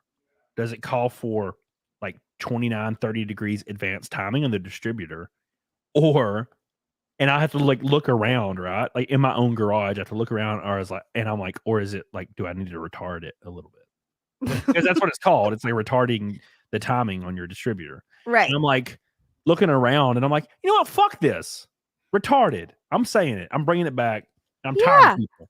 Like, I'm scared to even say retarded in my garage when I'm adjusting my distributor. No, fuck that. Silly. Retarded time. It's time for retarded times. We're bringing it back. And as soon as YouTube stops getting their panties in a damn bunch for the F slur, I'm going to bring that shit back too. Bring it all back. I think that's a great one. The F slur is one. It's very fun to say. The only word that I ever have felt uncomfortable saying, and I know it sounds really weird, but I guess I just grew up. It's like ingrained in your head from such a young age, and I guess it does have such a gnarly history that you're like, damn, all right, is the N word. That word. Okay. I was wondering. I was like, oh, what is she about to say? Oh my god. No, that's the only one. Like I was taught from so young. It's like you don't say that because that has a fucked up history, and it does. So if you think about it. It doesn't sound good. It like no. It doesn't sound cool. I don't care for it. All that stuff, right? But like the F slur is great because it bounces. It's like bouncy. Yes. You know, it's also a great MSI song. Have you ever heard that song? Fuck it. Like it's like dribbling a basketball. Fuck it. I love it. Fucking love it. You would love this song. You got to listen to it. God, it's great. Viper Chaos says best duo on YouTube. Much love from Puerto Rico. Thank you, Viper. Appreciate it, dude. Viper Chaos coming in strong. 4:30 till stretch goal of Fight Milk, I guess. Rest in peace for me. Maybe I'll put some whipped cream in my mouth. Put some whipped cream on your babies.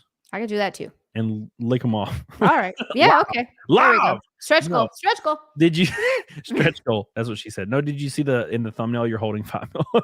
Yes, I did. I love that. I love that so much. I'm like, she doesn't even drink it. I know, and I'm sorry, but that's true. It's amazing. I could try to start like just lowering my calories on these days to see if I have enough for Fight Milk. Yeah. It would be great. I just haven't. I just never have. I've always like eaten everything I can eat for the day. Oh, fuck. You don't like when I say eaten? No, I don't like it. I don't like when you say eaten or caught in or pick cotton. Whatever you do. Cotton. Cotton. No. There's T's. No. There's not T's. Fuck those T's. There's Cotton. Cotton. Did you see that? Okay, so there's a lot of people on Twitter. Look, I don't care about your political affiliations, and I don't really have any. I don't like politicians in general. I think they're all full of shit. Yeah, agreed. I think they're installed, not voted in. Mm-hmm. But this little kid, like his name's Harry Sison, and he looks like a 13-year-old kid, and he's obviously paid by like the DNC, like the Democrat National Convention, to post on Twitter, which is kind of gross. I feel like Elon Musk should add something to the TOS that if you are third-party paid or third-party controlled, like it's against the TOS unless like specifically stated in your title of your name. It's like that on Twitch. Like if you if you're doing something that's an ad, you have to say that it's an ad. Yeah. So for example, like I think President Biden, for example, should say President Biden not actually ran by Joe Biden. Because it's not, right? It's ran by like random people. Yeah. Because they accidentally posted on somebody else's, another politician's that's in the same realm. It was hilarious and they deleted it really fast. So they have a team of people that run these social medias. None of these politicians run this. So the only person I can believe that does is Trump, obviously. Oh, yeah. I do actually think that's him. He's not crooked here. He's so crooked. And I'm like, oh, this is hilarious. So, but like this Harry Sison guy is obviously a paid person. And I feel like Elon Musk should definitely change that because it's kind of gross. But that being said, I love this picture that he posted of Donald Trump at he's in, I think, Ohio. He's at some football game or something. And like there's this one guy flicking him off, right? And you can tell the image is cropped like times 1,000 to just get the one guy to make it look like, the ratio is 1-to-1. There's one guy and he's pissed. Right. But if you actually look, everybody's cheering, and there's like this one guy and this one guy right here. And everybody, yeah, you're right. Right? Like they're all loving it. They're all loving it. Keep in mind he won that state as well. So, but the way that they frame these things is like this goofy little hairy guy, whatever, Harry Sison, is like, Trump won by 8 points in Ohio and all these people hate him. And I'm like, no, they don't. Like, this is straight up propaganda. And I feel like I wish there was a way we could somehow make propaganda illegal because everything's propaganda. Like 100% of everything is propaganda, man. And it's it feels like, I feel like I live in North Korea, Zia. Except that we get to eat and stuff. So that's Thank nice. God for And that. watch movies. I know it'd be a real bummer if we couldn't. But I do think that at the very least, if everything's not propaganda, everything is biased. Like there's no news thing that you can watch or even documentaries that you can watch that isn't biased or slanted in some way or another. And you're going to, no matter what you believe in, you're going to be able to find evidence out there to back up how you feel about something. Instead of just saying, hey, this is how I feel about it. People have to be like, no, see, look, I found this study. And you're like, this study was probably taken out of context. People do that a lot with studies. They take studies and pick out one little part of it that supports their claim while the rest of it doesn't. It's very interesting. So you see that happen a lot. You sure you weren't adopted? Yes, it's weird, right? That is my mom, though. I came out of her. There's pictures of me being born at the hospital. Your mom is like a different race than you. I know. Like she's like a straight up Hawaiian lady, and you're like a little white kid.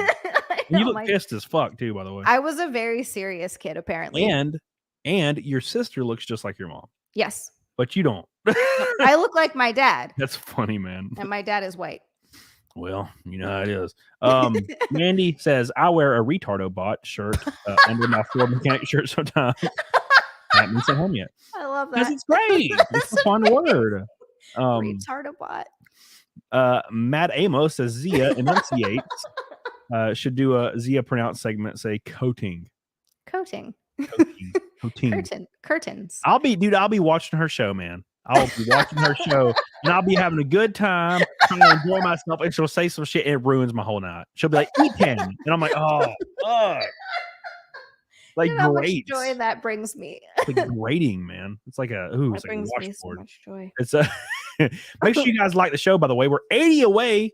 We're 80 away from the like goal set forth for the first Saturday night Camel Thoughts and 420 nice away from the stretch goal of Fight Milk. Thank you guys so much. And thank you, Matt Amos. And thank you all the people. I have probably one shot left. I think that might be one or two. That's probably a couple, right? No. How sober have you been for how long? 9 years in October. Yeah, this is not Okay. so hold on. Let me talk about that for a minute. So is it because like if you swig a little, like you're just gonna go off the rails? Is that why? Yes. Yep. If I have one sip, I'll be blackout drunk that night. There's no like I can just have a couple drinks. Right. Yeah. But what if somebody measured it for you? And then kept me in a locked room to keep me from going to find more alcohol. I mean, maybe. Yeah. But okay. So let's say you get smashed, and then you go home, and like, do you like? Is that something like you're like, well, fuck, I'm craving it. Like, how does it work? Like, because if it's one night and you get blackout drunk, you're like, whatever. But then you move on. Like, is it like, does it create some kind of like need for like habitual need to restart? Yeah, pretty much. Like if I start, there's no stopping. There's no like, I can just drink this one night and then get blackout drunk and then not drink again. It's like once it's turned on, that's kind of it. All hell breaks loose. Like I'm not one of those people that can just have a couple drinks. I'm not one of those people that can just drink one night and then not drink again. And for a long time, I wasn't the type of person that could go out and be social without drinking. I've gotten a lot better at it, but so not you're welcome. 9 years sober. So you were like, I don't know, like 24. I don't know. I can't do the math. 22. I don't know. Interesting. So now I didn't start drinking until I was 27. Wow, I started drinking at 14. Of course you did. No, Well, actually, that's not true. My dad gave me a couple of shots when I was 8 because he thought it'd be funny, and I got pretty drunk then. So I guess At it started 8? at 8. That's Yeah, I fucking was 8. I was riding the dog, holy shit. wearing my stepmom's bikini top over my shirt. Oh my god. No, I can drink like I can take a few drinks and I can not take a few drinks. It's really strange, actually. I don't know. Because you're not an alcoholic. That's true. That's but why. I've always tried to like understand the habitual need for it. And I have gotten into like points where like I was drinking White Claw for a while and I wanted to drink every day. I was like, man, I just really want to drink and relax. But eventually I was like, man, I've drank for like 12 days in a row. I'm going to just not drink. And I just didn't drink for 2 months. You know what I'm saying? Like, yeah, well, no, because but I understand what you're saying, but I can't, I guess, relate to that. yeah, it's weird. It's very Yeah. true. Yeah, that's for damn sure, Fidelity. You already know, baby. Late bloomer, but making up for all that lost time. Yeah, dude. So what about other stuff? Like if there was like cocaine around, would you I've done drugs before, and I never, for whatever reason, I never had any problems with drugs because I guess I just didn't really have that. It was really just alcohol that was a real problem for me because alcohol was fun. And once I started drinking it, my inhibitions would get lowered. And I used to be I still kind of am actually, I guess, in person, an incredibly shy person and a very, very quiet person. I have family members still, like my cousin's girlfriend, who I've known for like, they've been together since they were like 16. I've known her for a long time. Message me and she's like, I still like, I'll watch your streams sometimes or I'll watch your podcast. And she's like, I just can't even believe that's you. Like you were so quiet because I was very, very quiet and very reserved. And I kept to myself for a long time. And so the fact that I've come out of my shell even this much is fucking weird. I feel like if I was hanging out with you, I would not allow this to happen. You were like just sitting there all like, I'd be like, Zia. And I would just make you talk and just fucking. Well, I'm comfortable with you, so that would be fine. That's not an issue. It's when I get in situations where there's a lot of people that I don't really know that well. And it's not that I'm like I don't like those people. I just get quiet and I get very uncomfortable because I don't know them. But Yeah. I've talked to you enough that wouldn't be an issue. But alcohol made it so that I could be around people without anxiety, and it brought me out of my shell a lot. So I think that was a big part of drinking. But drugs never, I don't know what it is. I guess I don't like them that much. Yeah. It's not fun to the point where I'm like, I did coke like twice or maybe 3 times and then never did it again because I was like, I'm probably gonna. I want to do coke. I've never tried coke. I kind of want to try. it's I mean, I would say I maybe try it, but now I feel like you got to be careful because there could be fentanyl in it, and Yeah, that's that's scary as fuck. Like I feel like it's not worth it. That's true. Mr. Smeg, by the way, thank you. I appreciate that. Love you. Eric Linegar, by the way, I'm gonna give a shout out to the Eric Linegars of the world. Neanderthal, of course, as well as up there. Paul Blunt's up there.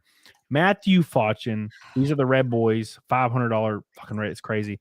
And Eric Linegar again with a $200. Those are our 3 shots for the night. So far, every Red Boy is a shot for the first stream that we're doing together. And I have probably 2 left, maybe. I think 1 or 2. Over on locals, I have not read the locals donos yet. It says, tell Zia I said no, but if I could get a free subscription on OnlyFans. Snafu, thank you. I appreciate you. Ghost Meteor. Oh, done. Click something. Says, will you switch off channels? We talked about that earlier. Ben SC says, good evening, Camelot. Question, have you made it to your P.O. box yet? No, I will go Monday. I'm sorry, I'm a bad person. Snafu with $3 says, I won't ever buy a subscription to OnlyFans, but I will shill for people. Ben SC with $1 says Cosby got out early because of legal issues with his confession. That situation was not normal because so much of the case is so old.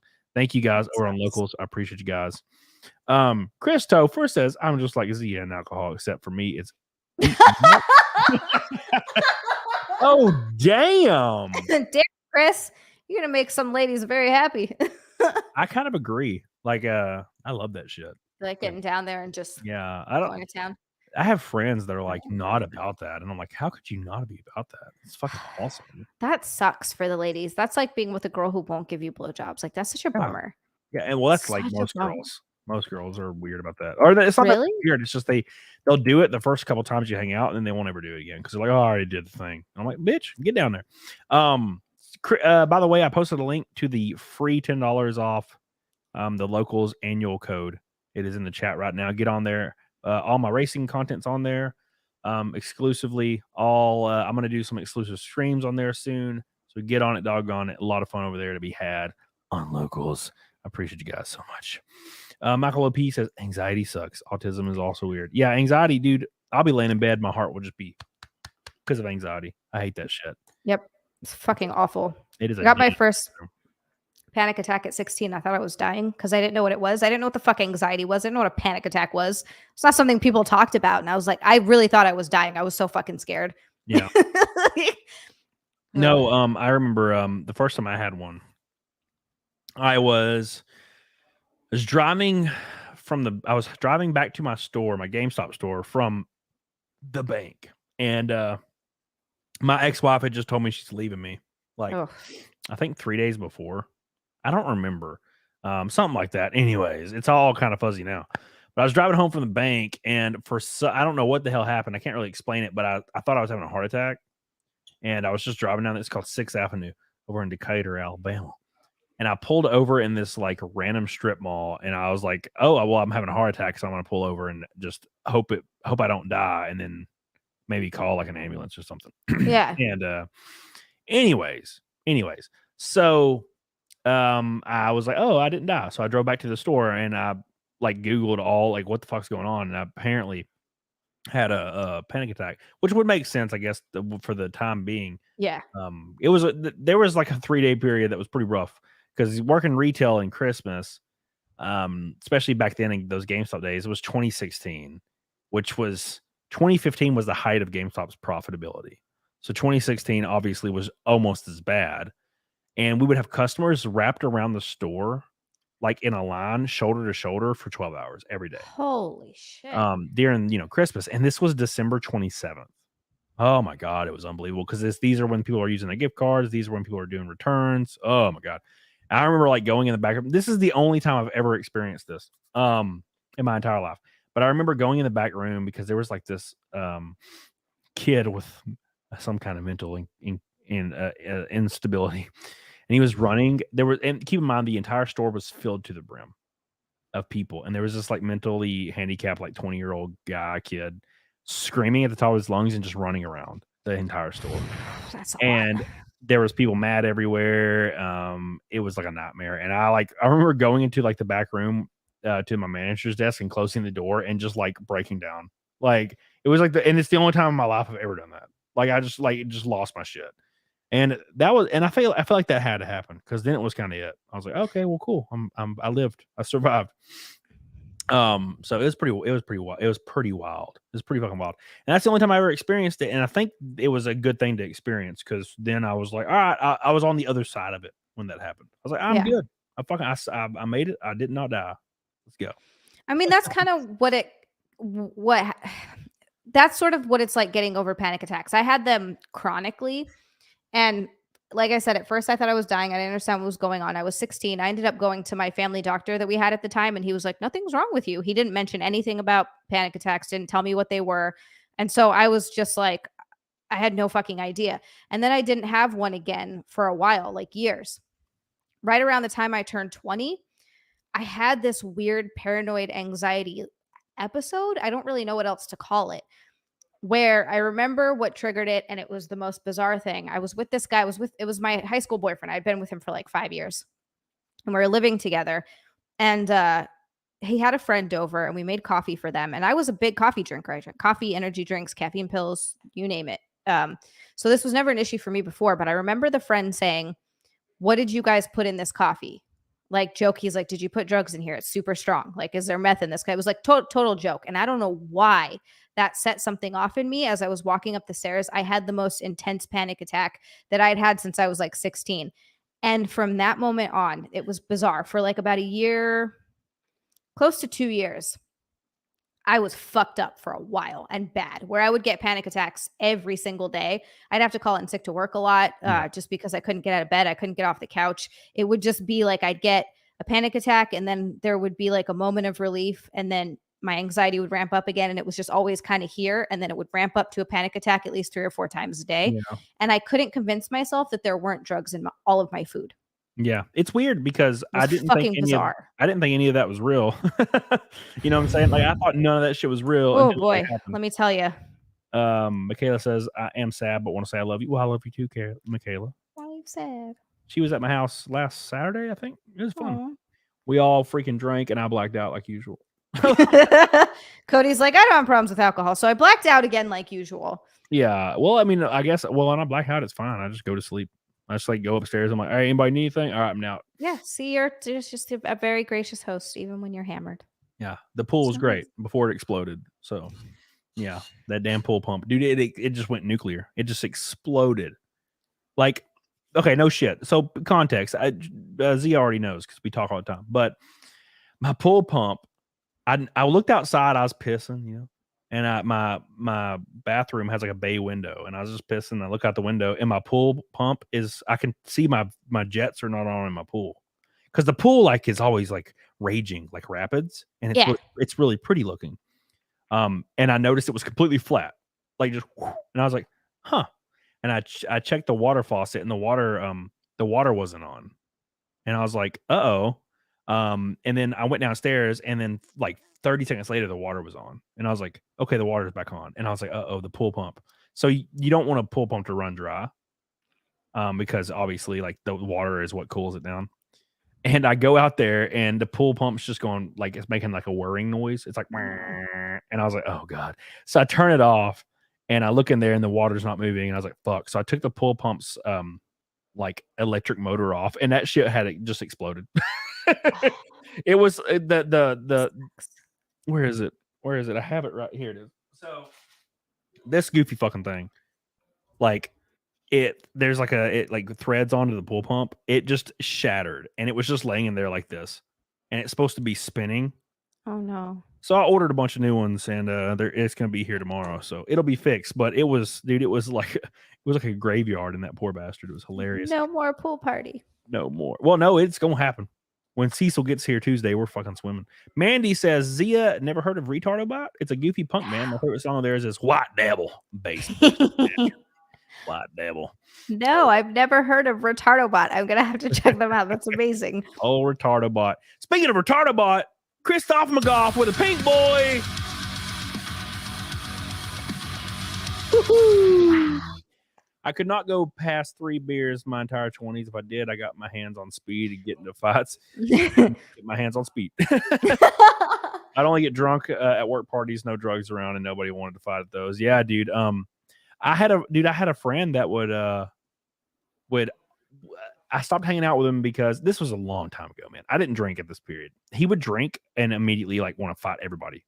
Like, and anyways, then he goes to a bar and drinks. This was a long time ago now. Goes to a bar and drinks, and there's like a bunch of black people there, and just starts saying the N-word because he's trying to provoke people to fight, and somebody killed his ass. So that was the end of that. How did they kill him? Like by fighting, or did they stabbed him? Stabbed his ass. Yep. Holy shit. Yes. Oh, James Weatherly's speaking my language in the chat. Christoph McGough, I love you, by the way. Thank you so much, man, for the pink boy. I feel like, is that our first pink boy? No, it's our second one. Yeah. Paul Blunt, it's our third one. Neanderthal and Paul Blunt with the pink boys tonight. Thank you. He ordered one with brass shaft. I already ordered one with a brass shaft. Thank you, James. Yes. You already know, baby. And speaking of brass shafts, as per usual, Mudbug, my boy Mudbug on Rumble just dropped a $100 Rumble rant. Wow. My man. Damn. Little love from Rumble. Really like when y'all stream together. Good stuff. Thank you so much, Mudbug. I love you. I appreciate you. It's a red boy on the Rumble side. I want to take a shot for the Rumble folks. It's the first shot for the Rumble folks tonight with the red boy. Thank you. I appreciate you. Thank you, Jabino, by the way, for calling me handsome. I appreciate that. I try real hard to be handsome. I've been trying. Like, I've been doing cardio like a lot lately. And I mean cardio, but I mean high intense cardio. I'm trying to get a little more in shape. So I mean, I'm going to say something nice here. I don't know how you could get more in shape. You're already in pretty freaking phenomenal shape, but if you say so. I mean like 90 pack. You want to be like, what body fat percentage do you think you're at now? What do you want to be? Oh, what am I at now? It's like 17%. And what would I like to be at? 8. 8 is low. I mean, I know it's different for guys, but 8 is low. My goal is like 18, 19, between 18 and 20% range. But right now I've been eating around maintenance and we're trying to push to gain some muscle and then I'll do a bit of cut later. But yeah, 8 is low. I'd like to be low, man. I like to be real low. That'd be great. Let me take this shot for my boy Mudbug over on Rumble. I appreciate that, dude. Let me pause this goofy preview over on YouTube. It keeps loading and it's distracting me. What did I just do? No, go back. All right. Yeah, like the preview on YouTube when you're in YouTube Studio. It's just like keeps loading and then pausing, then loading, then pausing, and loading. And I'm like, fucking stop. You're distracting me. Jesus, I don't need to see a preview as long as it's live. I don't give a fuck. Thank you guys. By the way, I appreciate you guys. We have probably one shot left in my juiceum for a red boy. The next red boy might be the last shot. Appreciate you guys so much. Get on it, diggity, doggone it.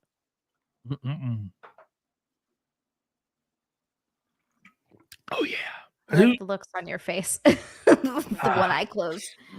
B Kenny says pretty sure below 11% is unhealthy. No, it's fine. It's a little different for guys, I feel like. I was 8.5% for a year and a half straight when I was 26. So how did you maintain that low of a body fat percentage? I was on a cut diet and it got so habitual that I could not come off of it. It was really hard to come off of. I was on a cut diet for like a year and 4 months and I could not come off. I could not eat anything that was outside of it because it was so like militaristic and I had put so much work in that I couldn't do it anymore. Gotcha. Like, I couldn't eat candy. I wouldn't eat pizza. I went to Las Vegas every year, and I went to Las Vegas, and that was the only time in the entire year that I ate something that was not grilled chicken and white rice.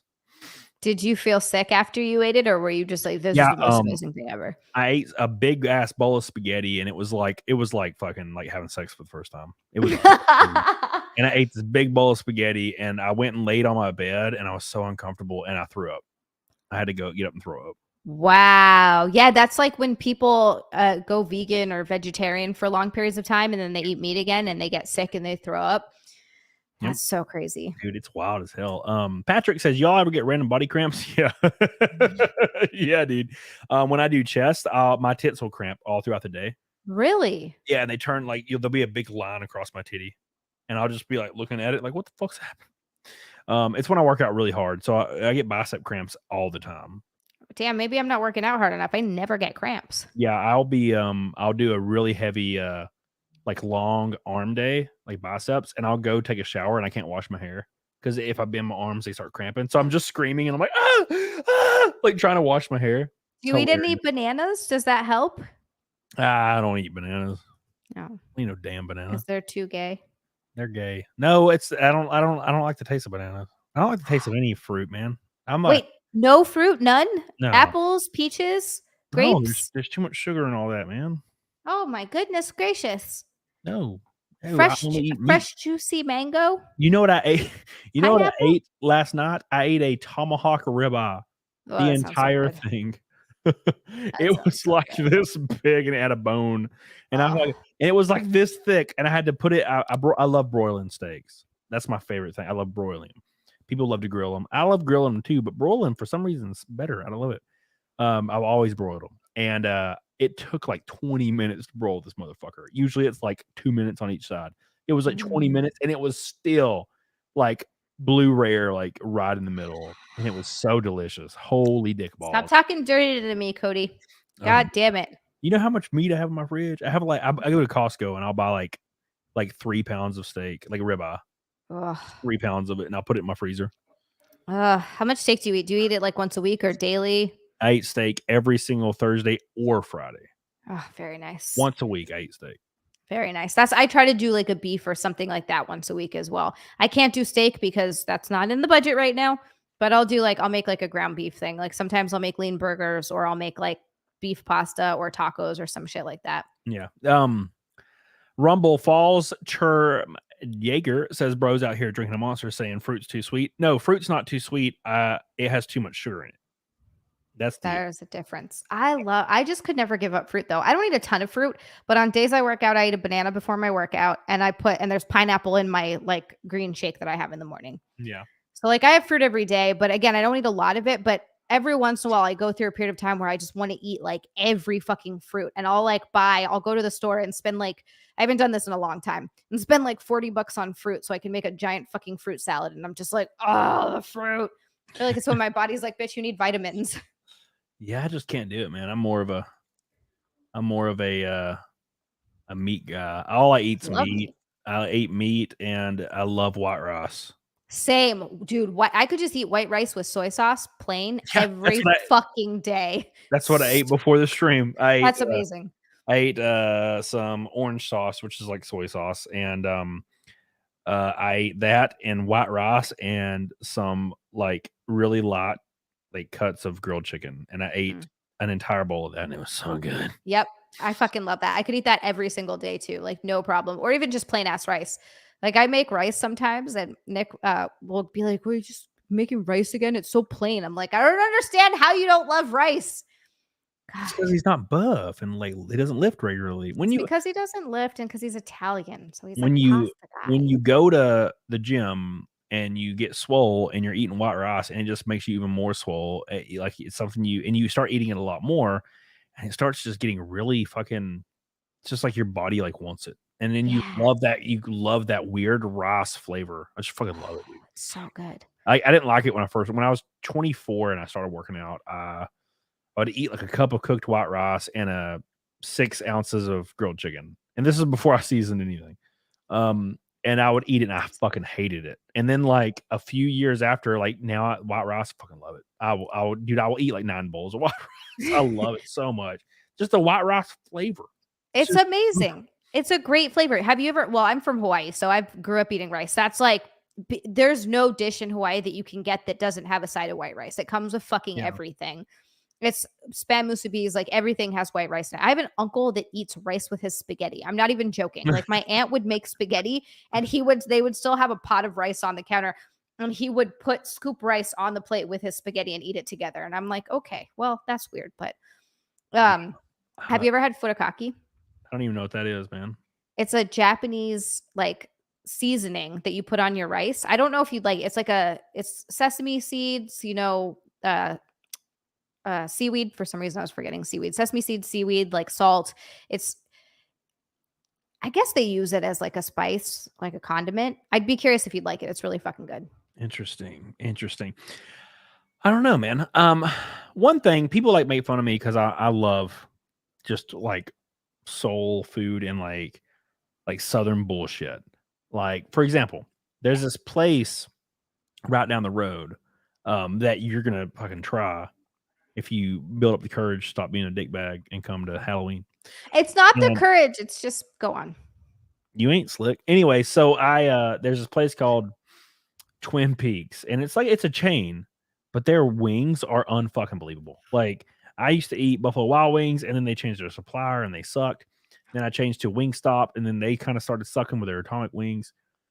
And I found this not the ghost pepper, the Carolina Reaper wings at Twin Peaks is unfucking believable. And I get them every Sunday, and I have for like a year and a half, and they've always been good. There's not been one time where they were gross. They were always so good that dude, I'm so excited to get them tomorrow. I'm fucking pumped. Like I'm so excited.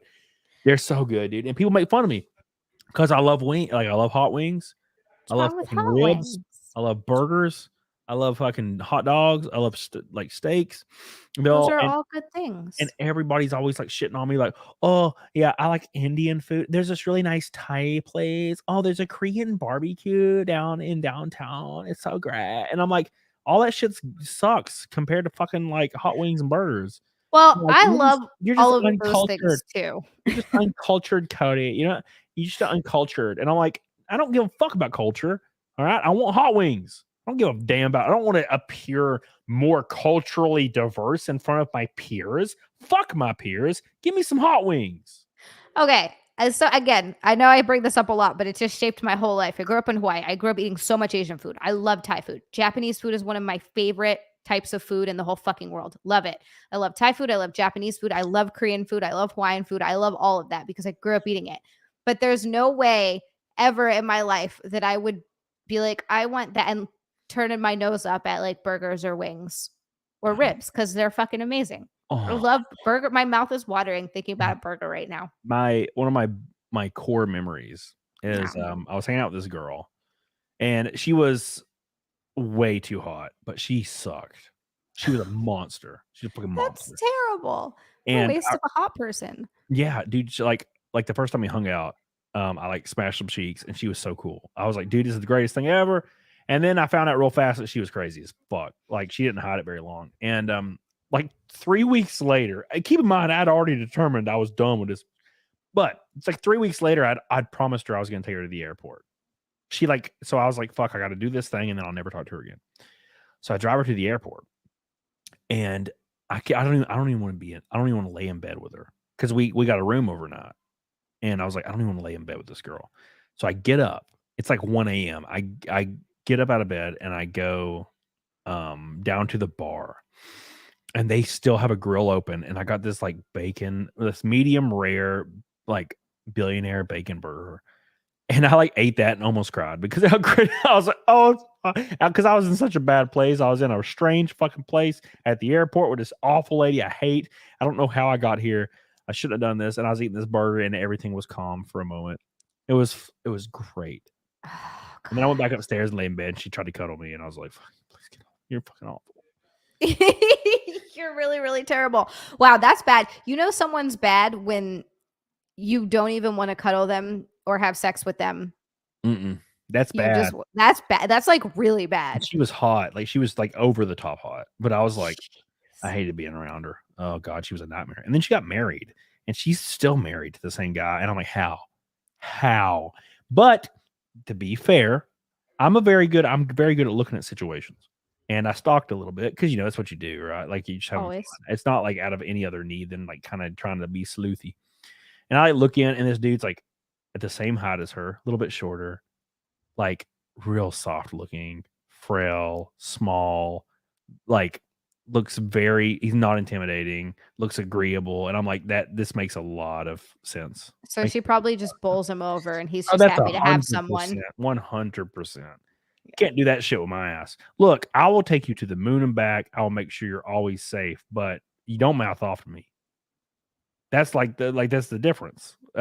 What is mouthing off? Like, if you're getting into an argument, no. is that mouthing? Okay. I shut those down pretty fast, but not in a violent way at all. But like, I don't let, if you were like, hey, I'm gonna go out, and like my guy friend is gonna meet up with me, and we're going to the bar, I'm gonna be like, no, you're not. Sorry, like, you're not gonna do that unless I'm coming with you. And it's like, if you like, and I will shut that down, and I'll be like, look, if you choose to leave, like, you will, like, you're not welcome back here. And I don't care. And the reason I'm able to do that is because I don't really care. Like, if you don't come back, fuck it, I'll have somebody else 2 days later. Doesn't matter to me. Right. But if people choose to adhere to that, depending on the mood or depending on what we agreed on prior, like, we can build something real nice, and then it makes things better in the future. Like, all I'm saying is I don't take no shit from like nobody. I just don't. And it's not like, you've known me for a long time. Me, just how I am on stream is how I am in real life. Okay, yeah. I wouldn't, there's nothing secret about it, but like, I'll speak my mind.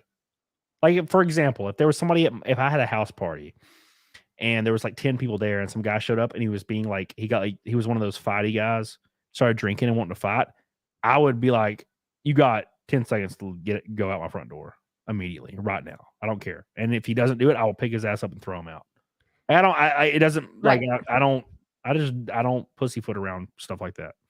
I'm too old for that shit. Speaking of being too old for stuff, Master Lions, it's still going. Oh my God. Hi, Master Lions. Hot diggity damn, son. Says hi, everyone in the chat. What's up, Camelot 331 and Zia? Master Lions is my boy, by the way. He's so awesome. He's my boy. I appreciate that so much, Master Lions. And I appreciate it so much because we're pouring another shot, the fourth one of the night for the fourth Red Boy. One Red Boy from a rain, or a red boy night, not a rainbow night. We already hit the rainbow night. From a red boy night. Thank you so much, dude. I love you. I appreciate you. You goated. Shane Whaley says I'm going to Twin Peaks tomorrow to try the wings. Bro, dude, please, God. get the Carolina Reaper wings. They're called Reaper wings. The flavor is unbelievable. Unmatched. God, it's so good. It makes me like shake to think about. So excited to eat some tomorrow. It's my favorite. Now I want wings. Oh, what's your favorite like wings flavor? I don't really get wings a lot, but I like, okay. Now you're going to get mad at me because you're going to be like, oh, cultured. But my Auntie Kelly makes the best Korean wings. They're God so, damn it. I was they're going to say so that shit. good. They're so good. I'm from an Asian dominated island. There's not much I can do about it. There's Asian everything everywhere all the time. Yeah, can I get the teriyaki wings? Fucking, I'm just tired of this. I'm sorry. You get hot wings. You're white. But you saw my mom. I'm only like half white. But she's brown, which means you should even get more hot wings. More hotter wings. Yeah, like when you're brown, you eat hot things, and when you're like, so like the graph is so now. Granted, I think white people are actually last. Dude, I have friends that can't even fucking eat mayonnaise. Like they're like, oh, it's so spicy, and I'm like, bro, are you kidding me? Come on. God, I love spicy. God, I love it. I love it so much. And I have friends that always think they're gonna like get me. They're like, oh, you like spicy? Well, I got something I'll show you. And they'll like give me like something and it's not even spicy. And I'm like, bro, come on. And they're like, what? I'm like, no. I've been doing this for years. I eat hot wings once a week and I have been doing it for my whole life. And I only order the hottest wings that every restaurant has to offer. Always. I wonder if I would, because I do pretty fine with spicy stuff because I like spicy food. I like hot, but there's a limit. Like that gets to a point where it's so hot that I'm not tasting anything. It just burns. And I don't like that. So I don't know where my line is though. Yeah, that's so when you start getting into that zone, for me, it's novelty and it's because capsaicin. And I don't know why companies do this. I got a chicken sandwich when I was in Montsouris with Nick and Critical Drinker and stuff. And I got a chicken sandwich and I ordered the hottest one they had. And it was hot as fuck, but it was great. It had a really good flavor. But I had stomach aches all day because of it, because they use that bullshit, like fake ass capsaicin shit just to make it novelty. And I'm like, bro, Carolina Reaper is, the hottest naturally occurring pepper. And it's so good. And it does make your stomach hurt. It doesn't, it's not artificial. It's a really nice burn. And it's also, the flavor is unfucking matched. But then you go to a place and it's like, our volcano wings use like some like biologically, genetically altered bullshit to make it just stupid hot. And then I don't like that. I've never liked that before. I can eat them, but it's just kind of a novelty. Speaking of novelty, thank you, Master Lions, for gifting 10 memberships. 10 memberships. Scott B says, notice me. I noticed you, baby. How you doing? Make sure you guys join my locals. Get $10 off the year membership right now. Only right now. There's your link right there. Camelot 2 is the code. Christoph says, you missed my very informative comment on roids, by the way. Well, speaking from experience, also Clobin loads are 3 times no more loads. Clobin's like a post-neural therapy, right? Through Clobin loads. Bro, be shooting them loads, bro. Shooting them loads. Thank you, Christoph McGough. We'll have Runkle Bailey, by the way, on the show soon. It's gonna be a lot of fun. I guess I should announce before I get too drunk that Monday I have Dan Vask. I'm excited. Love Dan Vask. Him. Wednesday I have the Critical Drinker.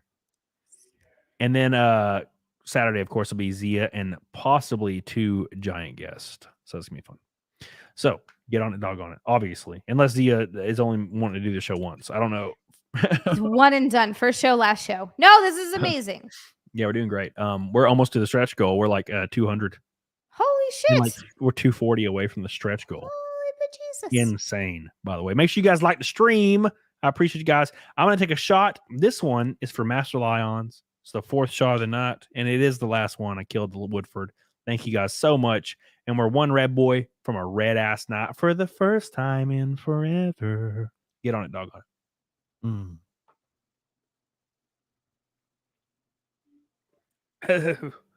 Spicy. Oh my God. I've never shot Woodford. I only mix it. And it's pretty spicy. Shots I ever took. Invite me to the last pool party, Chubbs. But I want to see y'all. You ain't Chubbs at all. You're crazy. Yeah, I'll have another pool party next weekend because my pool exploded, my pool pump, but we'll have it fixed tomorrow. So, because I have to rebuild it, but it seems pretty easy. It's funny how easy things are. And I should have my supercar hopefully by middle of next week. It's been such a retarded process. Usually when I buy cars, when anybody buys cars, you have it in like one day. Yeah. It's been like 3 weeks now trying to get this new car. Are you going to take people in drives in it when you get it? Take people in little cruises? Yeah. Well, it only has one extra seat, obviously, because so one person. The engine is in the back seat, obviously. But I'm gonna take a lot of people for the rides. But yeah, it's gonna be fun. But I just wish it would be here. Dude, I've been patiently waiting. Every time I pull up pictures of it, so there's like really nice photography shots of it. And I'm like, it probably doesn't look this good in real life because it looks so good. It looks like ethereal, like a spacecraft. And I got an inspection done on it. It's like an exotic car inspection that was recommended. And they sent me 95 pictures. And it looks that good in real life. Oh, man. It was literally in the dude's garage, and it looks like an ethereal, like it has like ceramic coating and all that shit. You just see Cody outside in his front yard just rubbing it, dude, hugging it, putting his cheek up against it. People are like, he's out there rubbing his car again, guys. Yeah, the one thing I'm worried about is getting it up my driveway because my driveway is really slanted and it's 4 inches off the ground. Ooh, okay. That's going to be crazy. It's going to be interesting. Don't try to take it over any speed bumps. Yeah, it's going to be interesting, but it has no miles on it, so it's going to be really fun. I'm really excited to get it going. So soon. Can you drive a stick? Yes. Really? You could drive it, bro. Yeah. Oh, that's very exciting. Candy. See, I'm sweetening the deal. I know. He's like candy corn. spooky shit. Like a whole month of candy corn, driving supercars. Miyazaki. Hot wings. Burgers. These are all very good things that I love. Yeah, dude. Yeah. I haven't had a burger in so long. And we could do a live in real life show.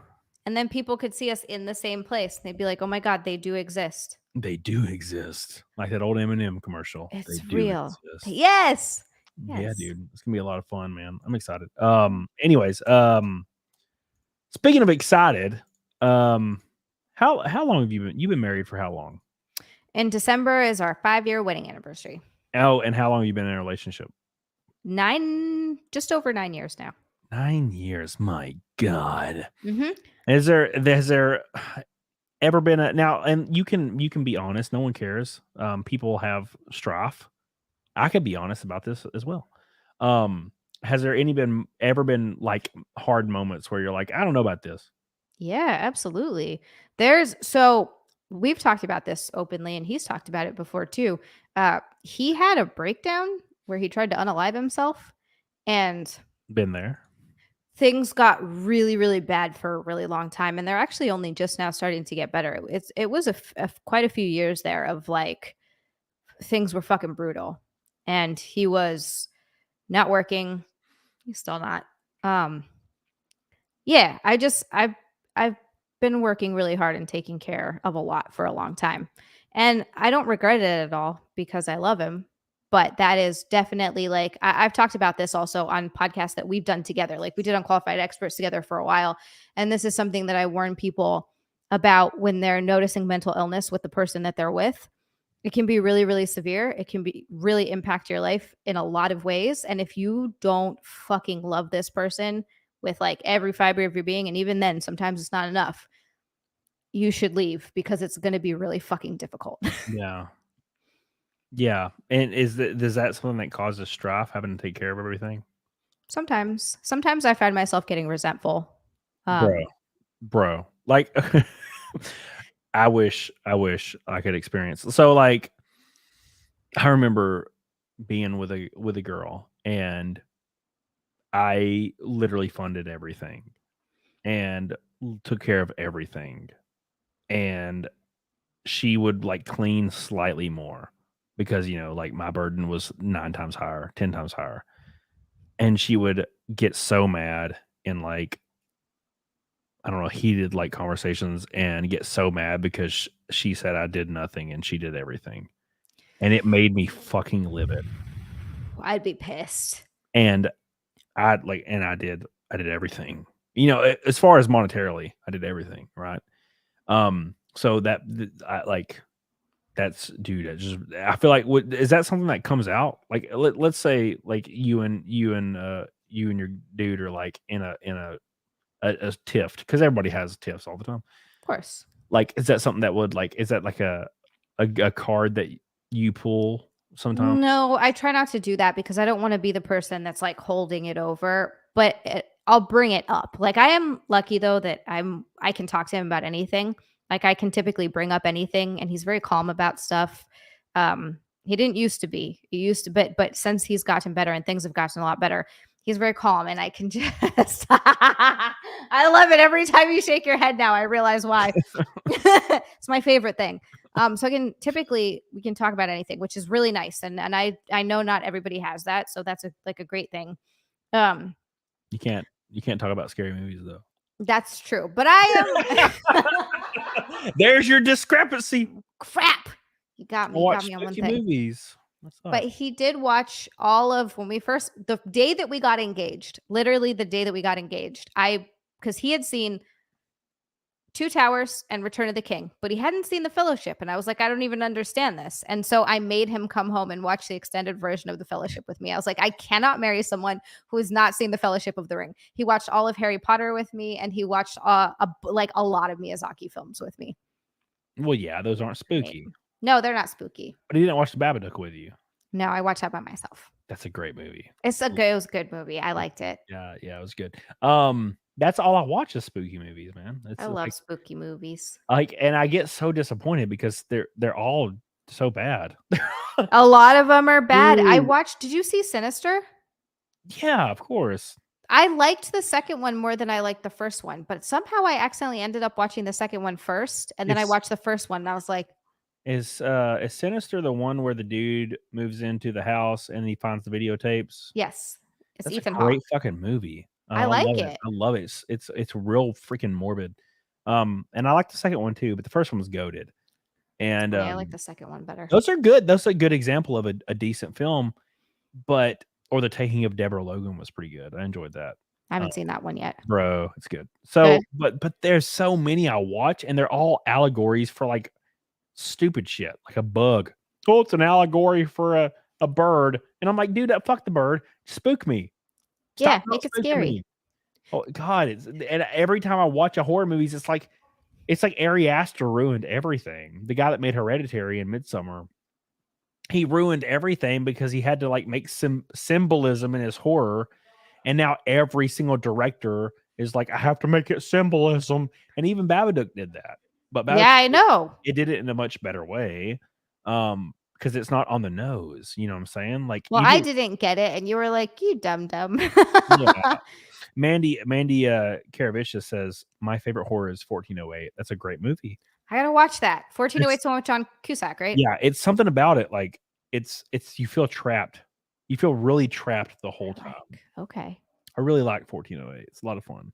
So that's really good. Yeah, it's a very, very, very good movie.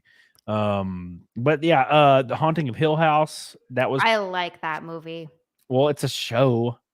It's a show. Haunting of Hill House, is it? Oh, A Haunting of Hill House. I'm thinking of House on Haunted Hill. I like the movie. I also really like the show. Yeah, I remember Haunting of Hill House used to like really scare me when I was a kid for some reason. Watching it now, it's goofy, but it's great. And also it has what's the dude's name from Pirates?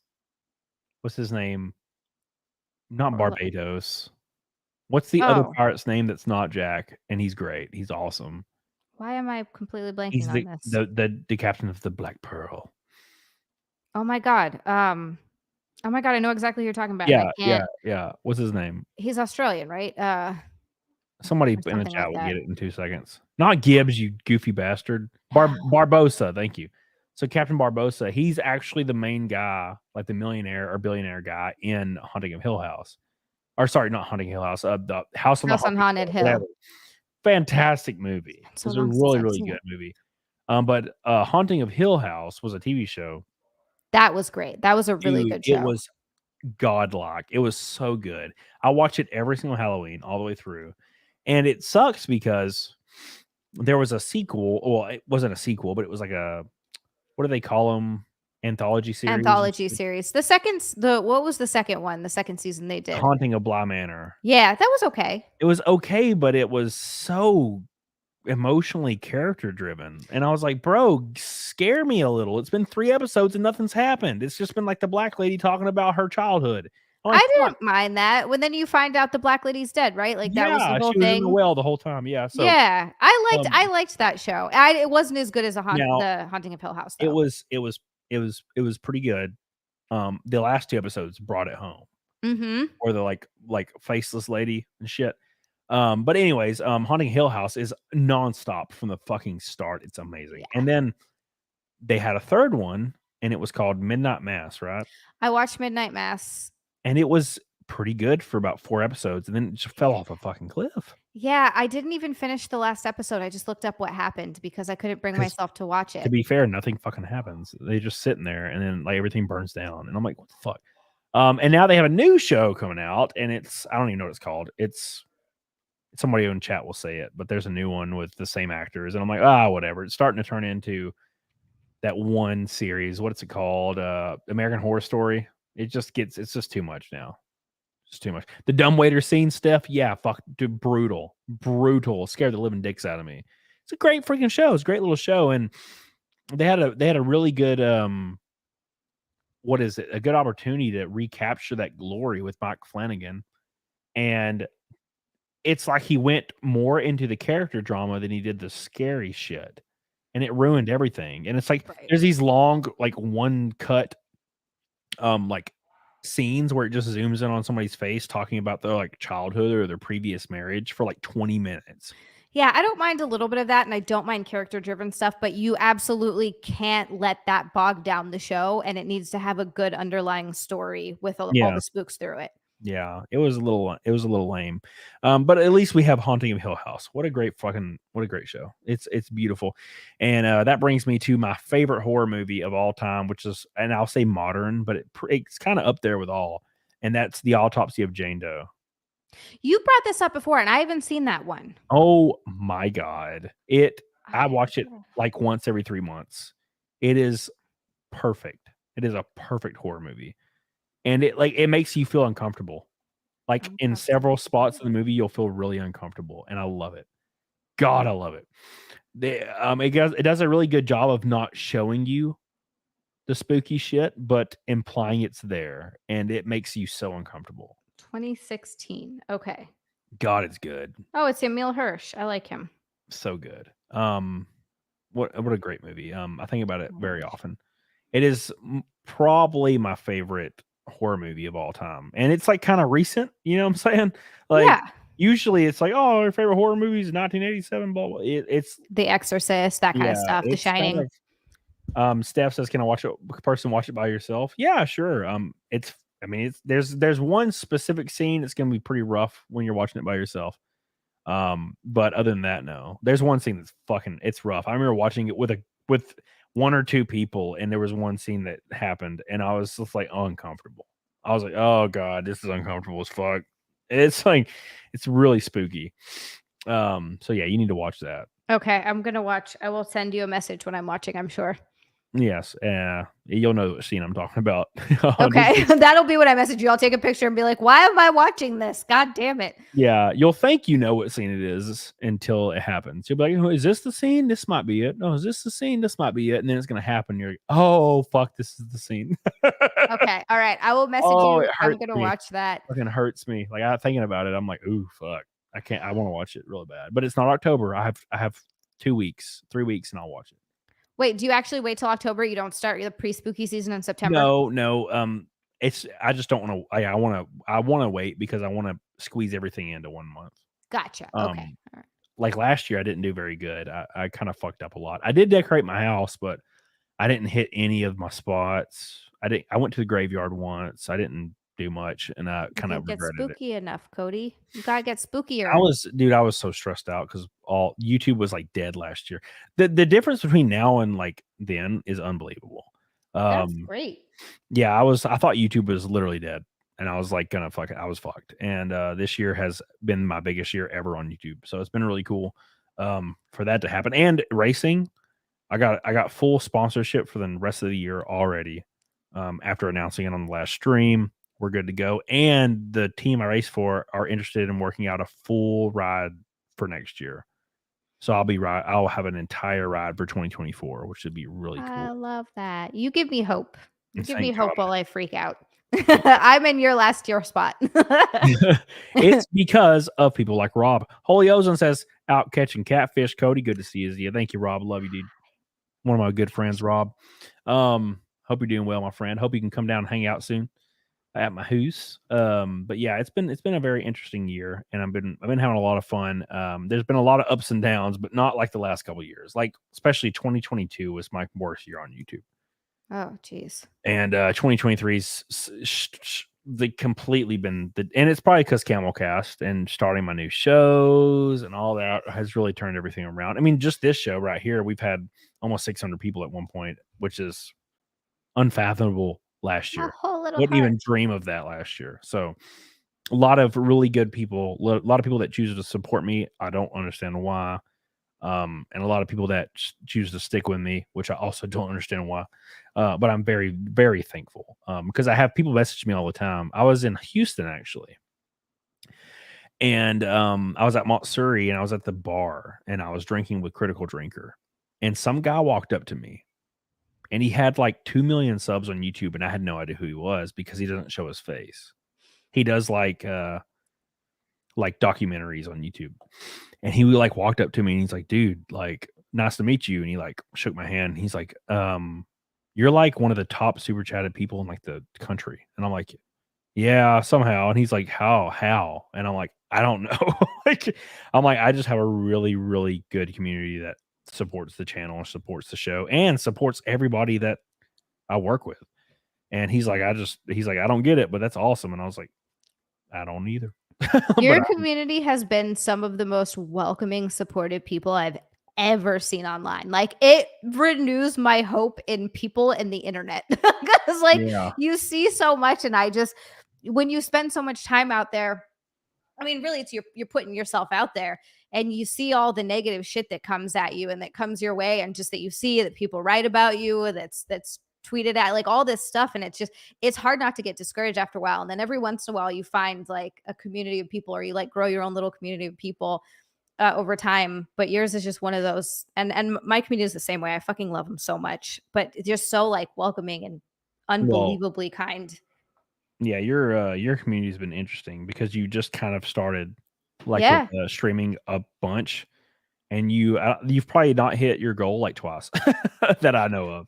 It's usually like on a random day, but it's crazy. Like the amount of support that I get is definitely overwhelming. It makes me unbelievably happy. Well, I have female friends that I always use you as an example, which I'm like, they're like, most of the time they're already really successful, but they don't like being in the world they're in.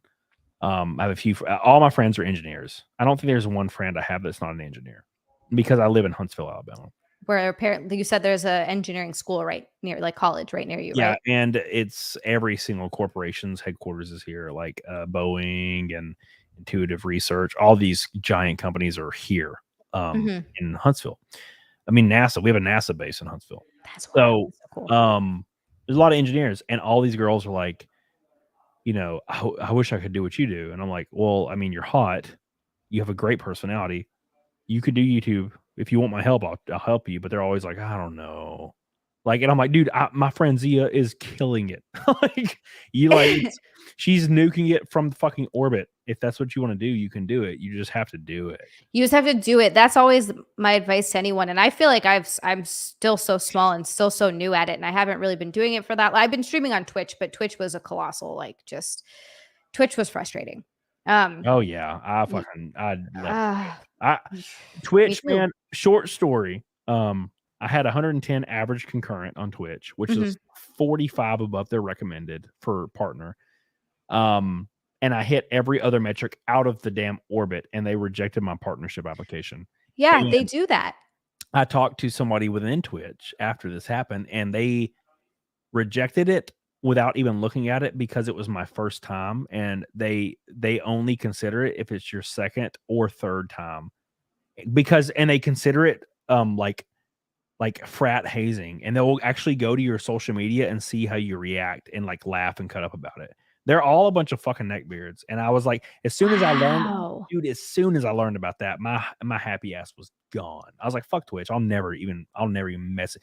And plot twist, I posted that on Twitter, and Rumble messaged me and said, hey, come here.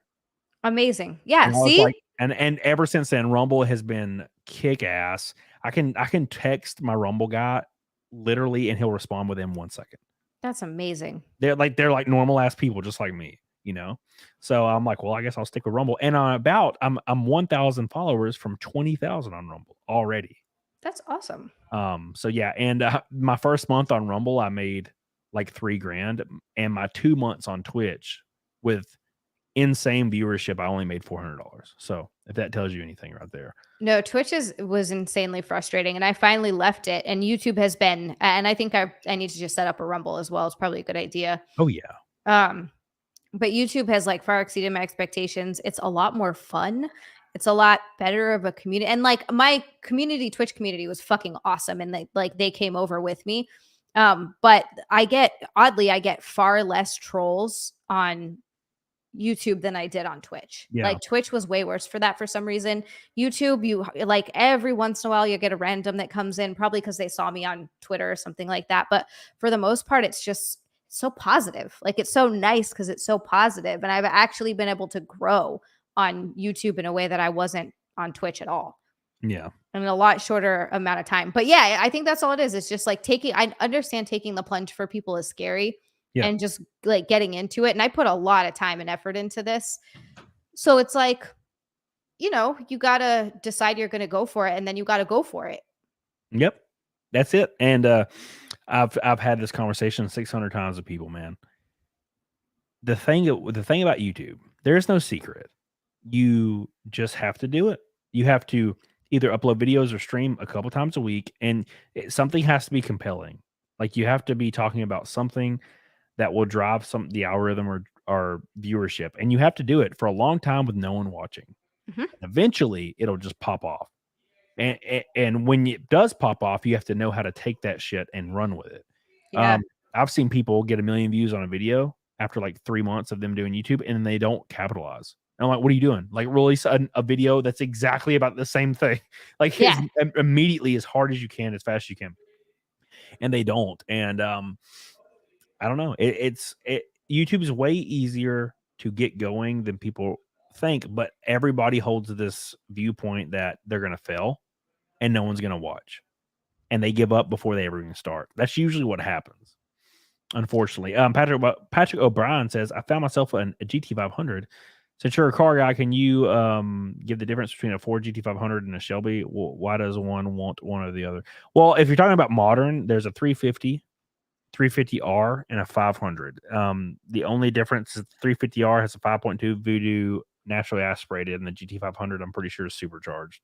And of course, the GT500 is like your race car, basically street version, and then the GT350 is a GT350. You know, both fantastic cars. If to be fair, I would get a 350 just because they're $55,000. I'm not going to pay $100,000 for a Mustang. Just not gonna do it. I'm not gonna do it. If I'm gonna spend $100,000, I'll get a Ferrari. But no shame in that. They're great cars. They're beautiful. But you know, if I'm spending $100,000, I'm getting a Ferrari for sure. A 430 all day. So that being said, it's time for Naked Snake and Naked Zia. We hit the goal like a fucking 500 years ago. I'm going to put on these little like short things. Do you think that'll be against terms of service? They're like shorts, Reebok shorts. Bro, you like, wore bikinis. All right, I'm doing it. I'll be right back. Get on dog on it. Hell yeah. Hell yeah. Yeah. So Zia's going to go put on her stuff. And I'm going to put me on solo for 2 seconds. Yeah, Mustangs can't make turns. That's true. They're a lot better than they used to be. They have independent rear suspension, but they're still really heavy. I think the GT500 is over 4,000 pounds, which is unacceptable.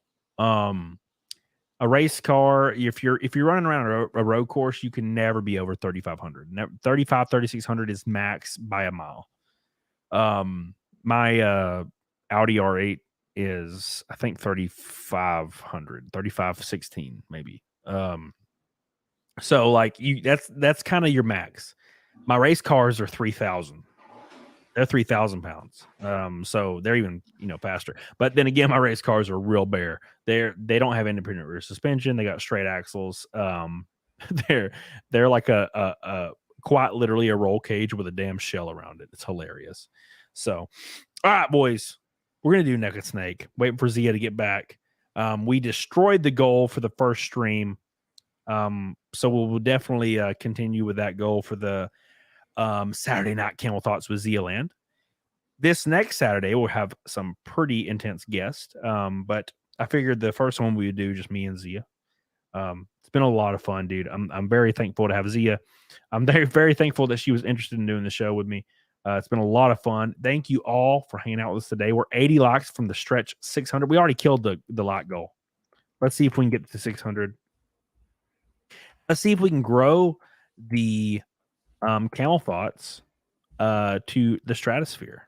It would be awesome to always have 1,000 people hanging out. That's always been my goal forever. So I appreciate you guys so much.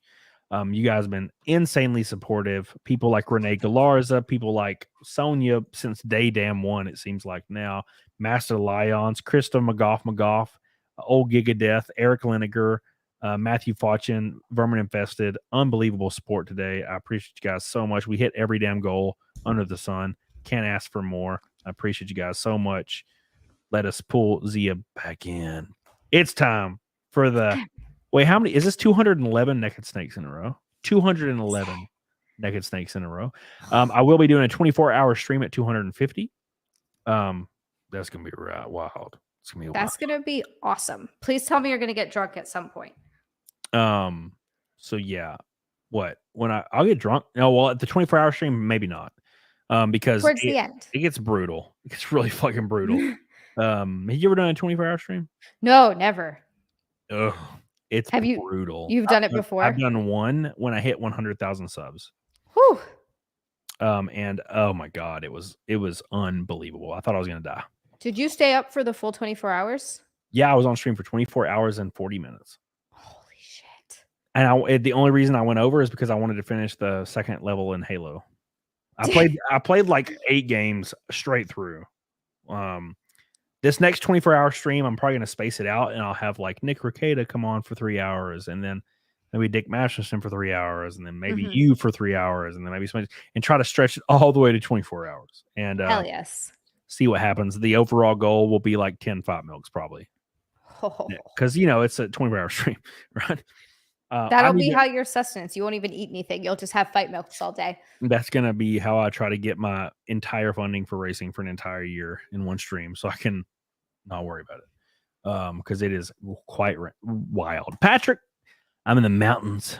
Colorado cops are maniacs. Jelly of the fast cars, but off-road has its merits. Hell yeah, dude.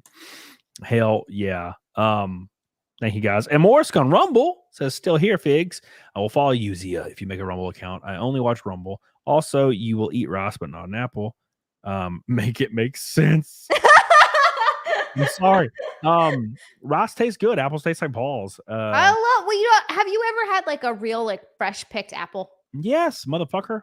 And you don't 30s. think they taste good? No, they taste like paper. Oh my God. Juicy paper. Old man coming says, I feel bad I can't donate money, but I'm always here. No one is required to ever super chat me. I appreciate that, dude. I'm glad you're here. So, yeah, dude, I was gonna say something. Oh, follow you on Rumble. If you do make a Rumble, Zia, let me know. Yes, I will. And I will get my partner to reach out to you. Oh, thank you. So you can get like verified day one and not have to worry about any of that shit. Thank you. So that's amazing. All right, bitches. It's time for the 211th Naked Snake and the first Naked Zia Naked Snake official on our show together. I'm going to start the music. We're going to have a lot of fun, a lot of good times, and we'll have a lot of subject matter and maybe goals custom to just this show going forward. I'm going to have to cross-reference with Zia. We'll see what we can figure out. Yeah, we're going to come up with some good ones. But yeah, this was just a new thing I felt like doing.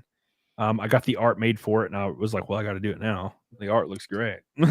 Art is so amazing. It's so adorable. Low key obsessed with that fucking thumbnail. Yeah, I told Lofty made it, and I was like, okay, send me your PayPal, and he just didn't send me his PayPal, and I'm like, why did you not send me your PayPal? I was gonna pay you for this video you made, and he just never sent it to me. I'm like, what are you doing? Where's the fucking PayPal? Because I don't mind at all. Like I pay people for shit all the time. Yeah, and let me know too, by the way, because I'll pay for half of it, obviously. You don't have to, bitch. Well, you gotta do all that. It was my idea. All right, so thank you guys so much. It's time for the 211th Naked Snake in a row. Lofty did it. Yes, he did.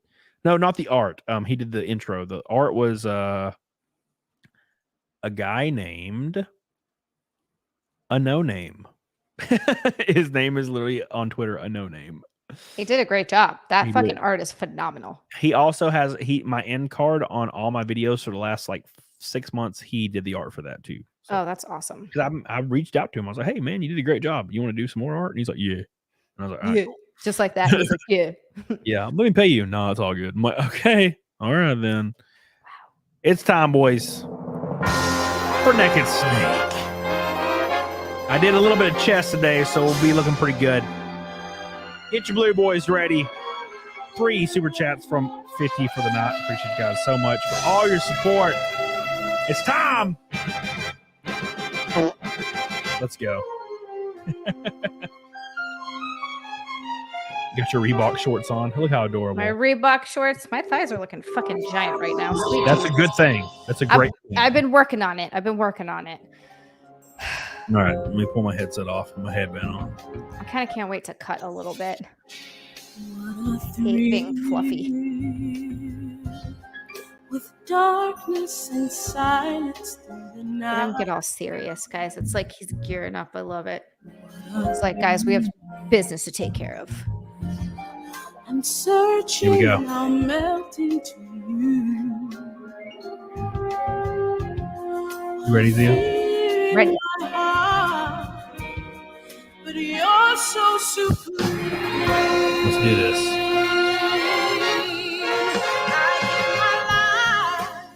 Oh, yeah.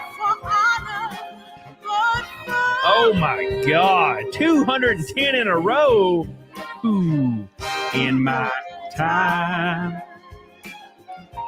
there'd be nobody else. Oh, yeah. Crying. It's the way I fly to you. Alan Jones, Helena. Ooh. I'm still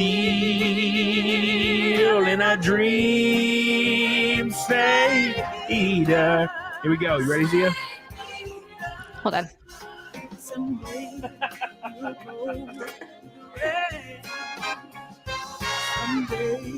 you feel on a tree frog. It's a trial to survive.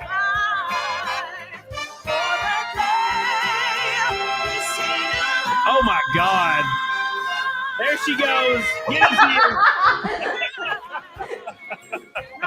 Look at that core, bro. These are the most white girl dances ever. I'm not stopping. Oh my God. It looks great. You're doing great. You do- Fantastic. It's beautiful. I like it's so weird because it's like a disembodied like body with no head. It's just dancing. That's the only way. That's the only way I'll dance so that people can't see that it's me. Hilarious. No. It's funny because usually the viewership drops when it's just me. I don't believe that for a second. All right, boys, here we go. The last one. You guys ready? The last movie flick. Here we go. Thank you, guys. Thank you, Rick, too.